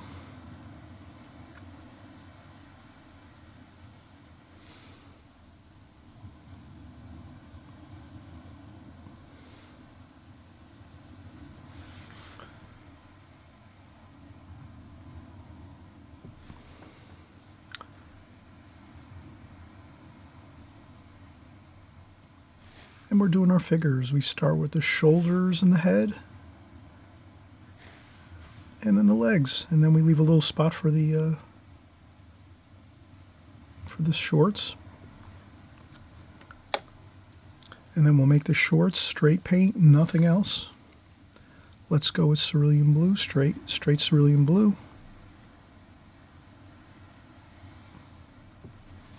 Go. And maybe some cadmium red. Let's do some cadmium red shorts here. And maybe some Viridian green, straight Viridian green for these over here. Bathing trunks we have on.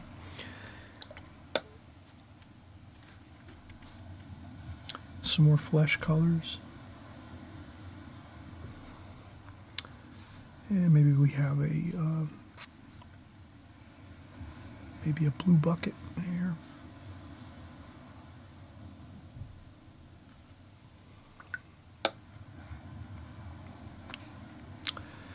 And a shadow color, purple.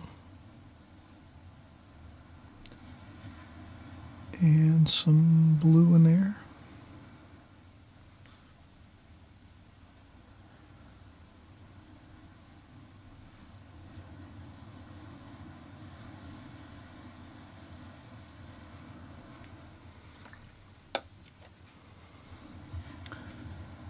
And if your shadow colors look too extreme or something, you know, you can always just tap them up with a tissue and start over again.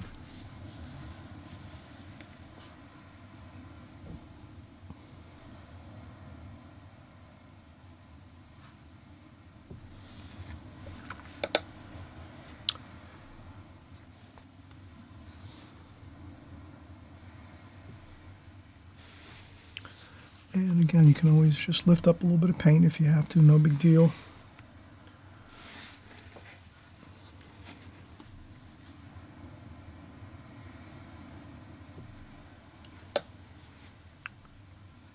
And we have some towel there.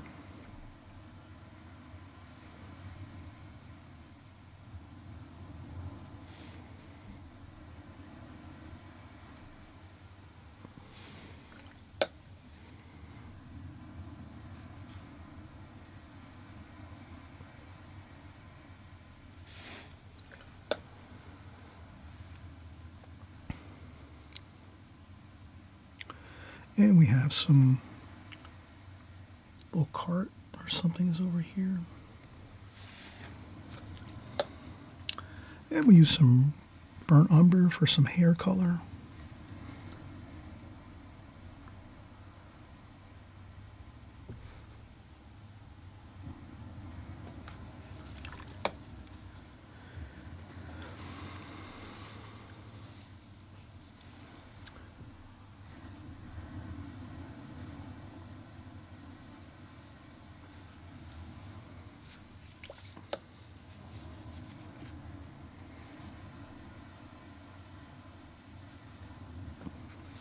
Shadow over there. I wanted to put that shadow in before, but now we have nice dry, 100% dry paper over there. We're good with that shadow. And then now we'll do some hurricane fence. That'll be burnt umber, burnt sienna, a little bit of cerulean there just to add for some warm and cool. And let's get our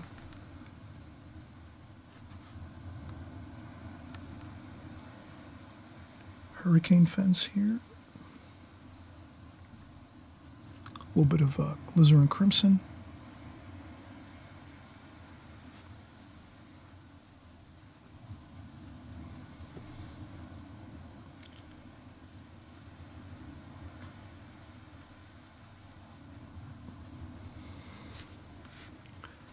All right, and then we see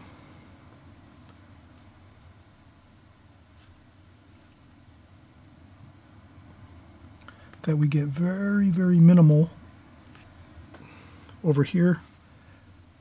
We don't have to spell out every single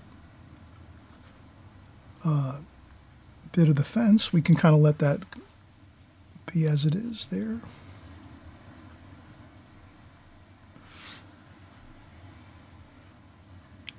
And then over here we do the same thing. We got some more fence posts over here.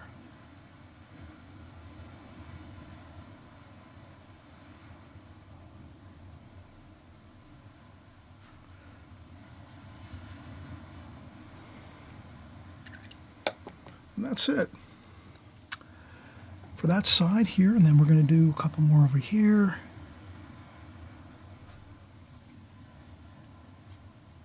A couple more fence, hurricane fence, like that.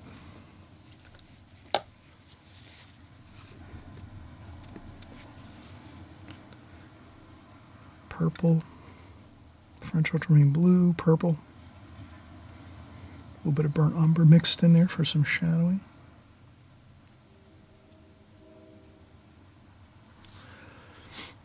And that's some shadowing there we're going to do.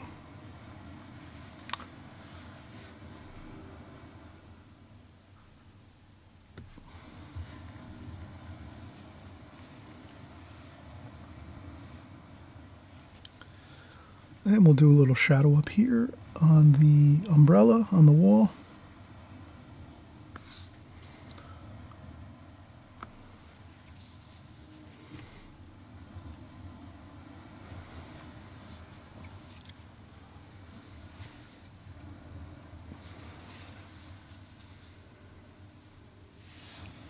Couple splashes. All right.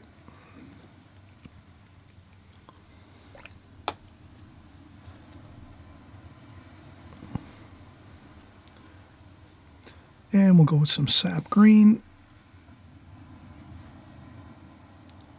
French ultramarine blue. That makes a nice pine, dark pine needles. And we'll just add those in there for some additional details here.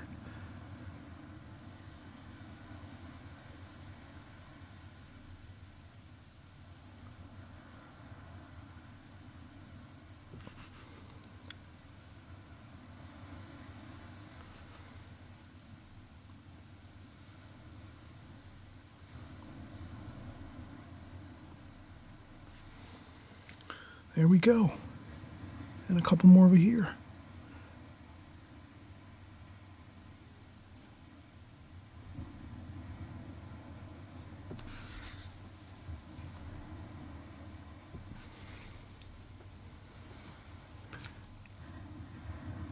And we'll use that dark.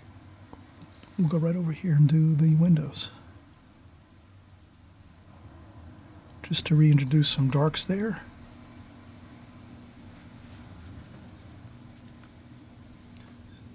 Some shadowing here. And I think we need some trim color here, like that.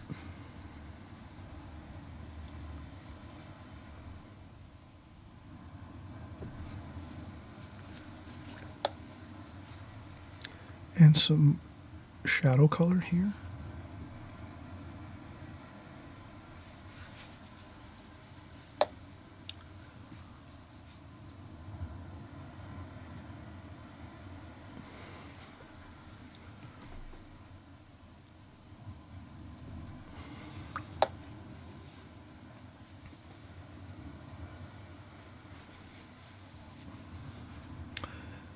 And maybe some cadmium red and cadmium orange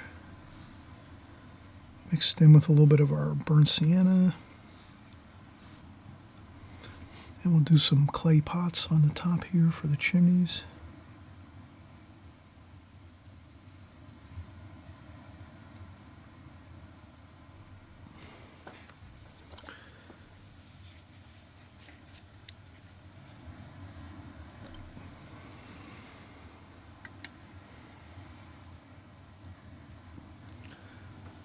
All right, I think we are almost 100% complete here. We have everything pretty good.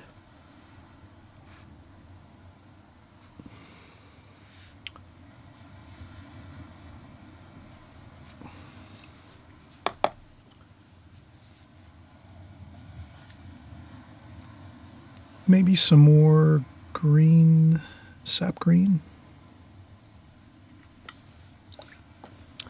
And we'll use our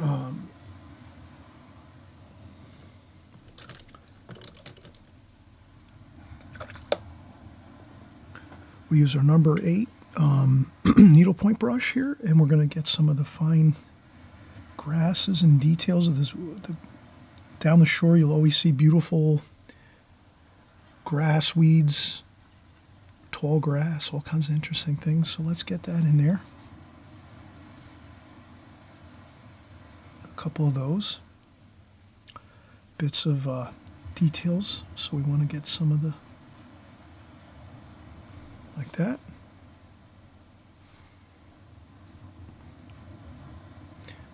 We will add some darker darks there. And I'll dry off my brush a little bit and just to get the wiring for the fence. Just like that. Over here.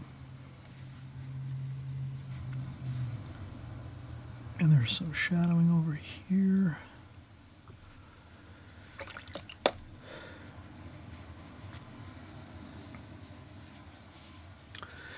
And I think we still have a little bit of figures here. Let's do some figures up here. So those are figures up here. They were having some lunch on the upper deck here, and we can add a little bit of shadowing. And this is where we just make believe we know what we're doing. When we don't, we're just trying to add some. There we go, a couple figures up top. Maybe 3 figures here. And then we have some more figures up top here.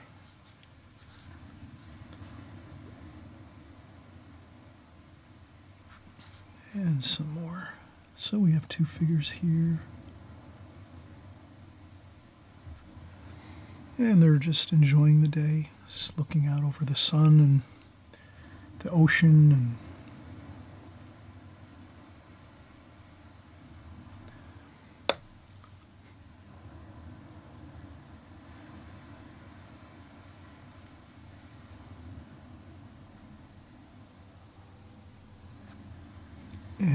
again, we just tap in some colors, just tiny bits of colors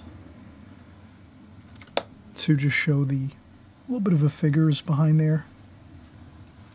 And again, if it gets the washes don't look great, you can always lift up with a tissue and start again. And then I'll do some more red, cadmium red, and that's fine. That looks good.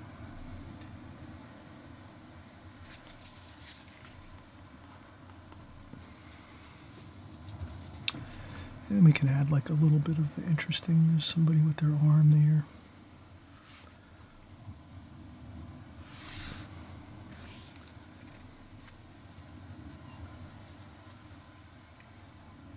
No whole dot here.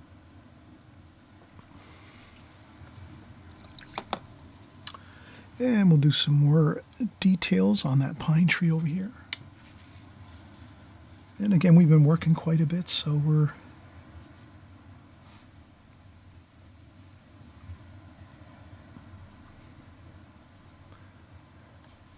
trying to keep our focus here, and this was a pine tree over here.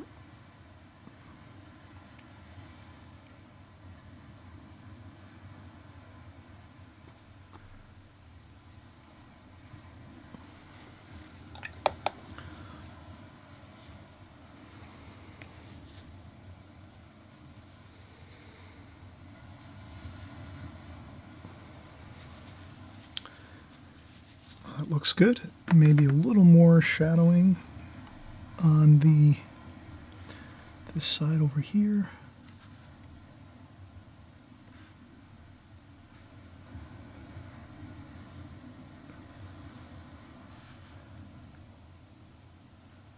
We can shadow this side a little bit with some warm and cool.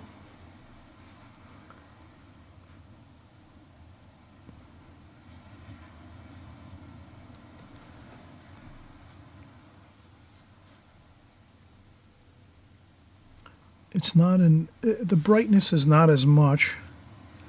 I might have gotten that shadowing. That shadowing might not be 100%. So we can just go right over that.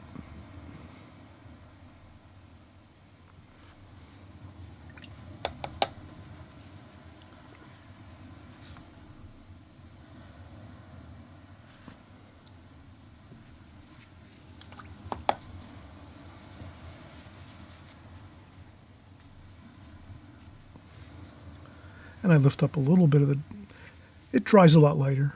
So I went over with that darker shadow area on the side of the house here, but it'll dry a lot lighter. But I wanted to lift up just a little bit with a tissue there. But you can see that the sunlight's really catching this side of the house, on this back of the house here. And on this side, not so much, so you have that shadow on this side. But other than that, everything looks fine. This is a good painting. It looks fine, it looks fresh. I'll add some more green in there, some cadmium yellow actually, to liven that up a little bit, make that more lively looking over here.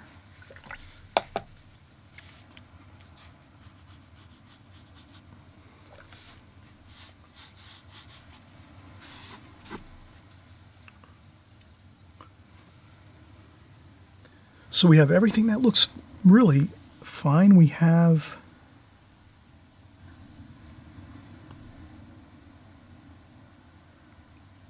the gorgeous house here.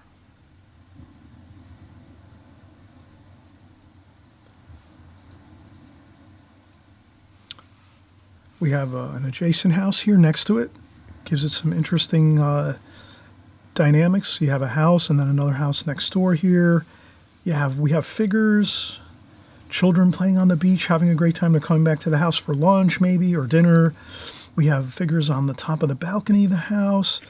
It's the seagulls flying around. It's a beautiful day at the shore. It looks great. Plenty of bright sunlight in this picture here. You can kind of see the feel of the sunlight with the shadowing underneath. We create beautiful light with shadows.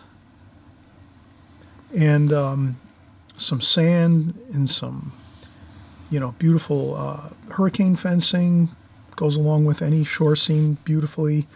Some pine trees, nice blue sky, cerulean blue, purple, some Payne's gray in there. Everything you like about a gorgeous scene for the shore is right here. Let's try this. Give it a shot. Take your time. Take your time. Go as slow as you need to. The hardest part is really getting the start with the drawing correctly. Once you have the drawing in, though, you're fine. You can do this in even a smaller scale. You can take a simple, something like a simple idea of a house, a smaller house maybe, just a simple cottage type house, and do that with a little bit of the same trees and bushes and a little bit of figures, and you have a nice painting too as well. So you can take this concept and just change it around and make it into a simpler format if you don't feel like going through all the more details of what we have here, but it's all fine and good. And again, we still have to do a few more things. Let's come right back in a second or two. Again, please subscribe if you haven't subscribed. We do great paintings like this all the time. If you hit the notification bell next to subscribe, you'll be notified when our paintings do come out every week. And let's come back for just another maybe 5-10 minutes. We're going to add in some bright lights with some white, titanium white paint mixed with a little touch of yellow ochre. We'll show you how we can add a little more detail to this because it is missing some details that we need to get in. So we'll show you in just a second how to do that, okay? All right, we'll be right back.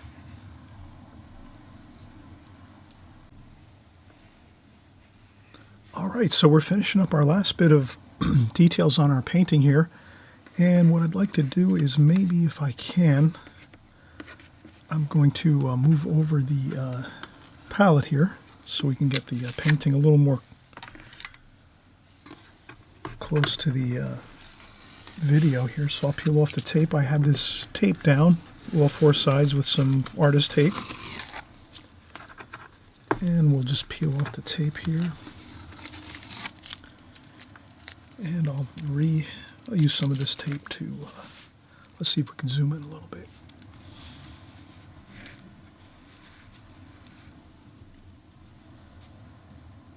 Okay, there we go. So now at this point you could pause the video and work from this when you're doing your painting. So you see a close-up of all the colors, the shadowing, the different features that we had that we painted. And also we're going to just add some details with our titanium white paint. So we have titanium white here.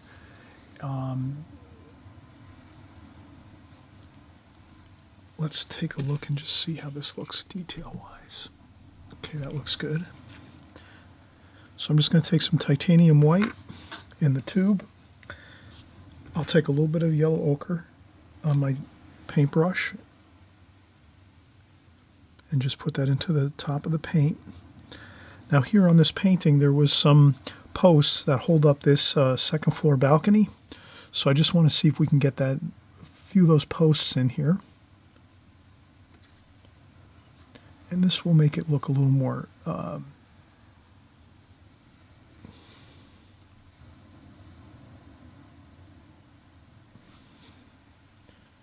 this will look a little more realistic. We have the posts here. And the same over here.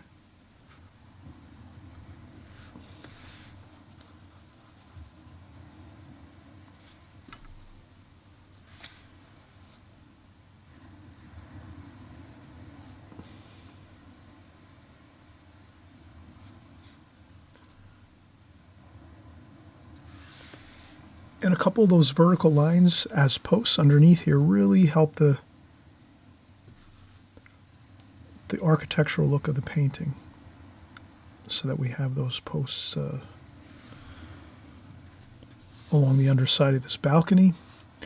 And for the most part, I think we can put some highlights on our figures maybe.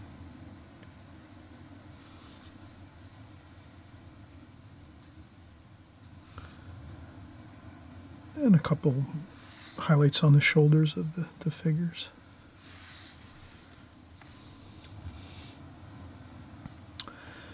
And other than that, this looks fine.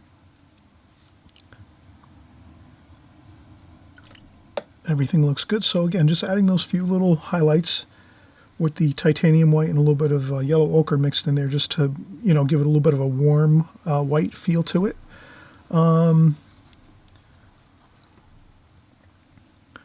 There might be a few spots here.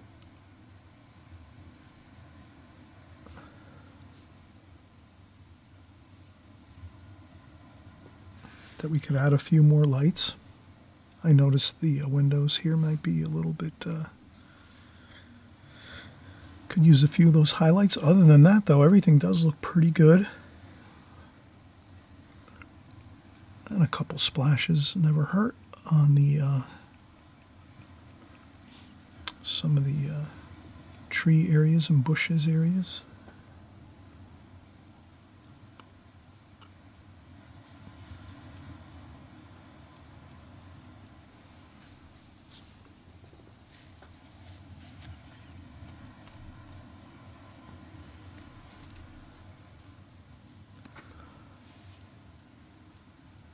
All right, so I hope you work on this. Have fun with it. It's really enjoyable. Again, if you haven't subscribed, please subscribe. Come along. Each week we do new videos on every type of subject matter you can imagine.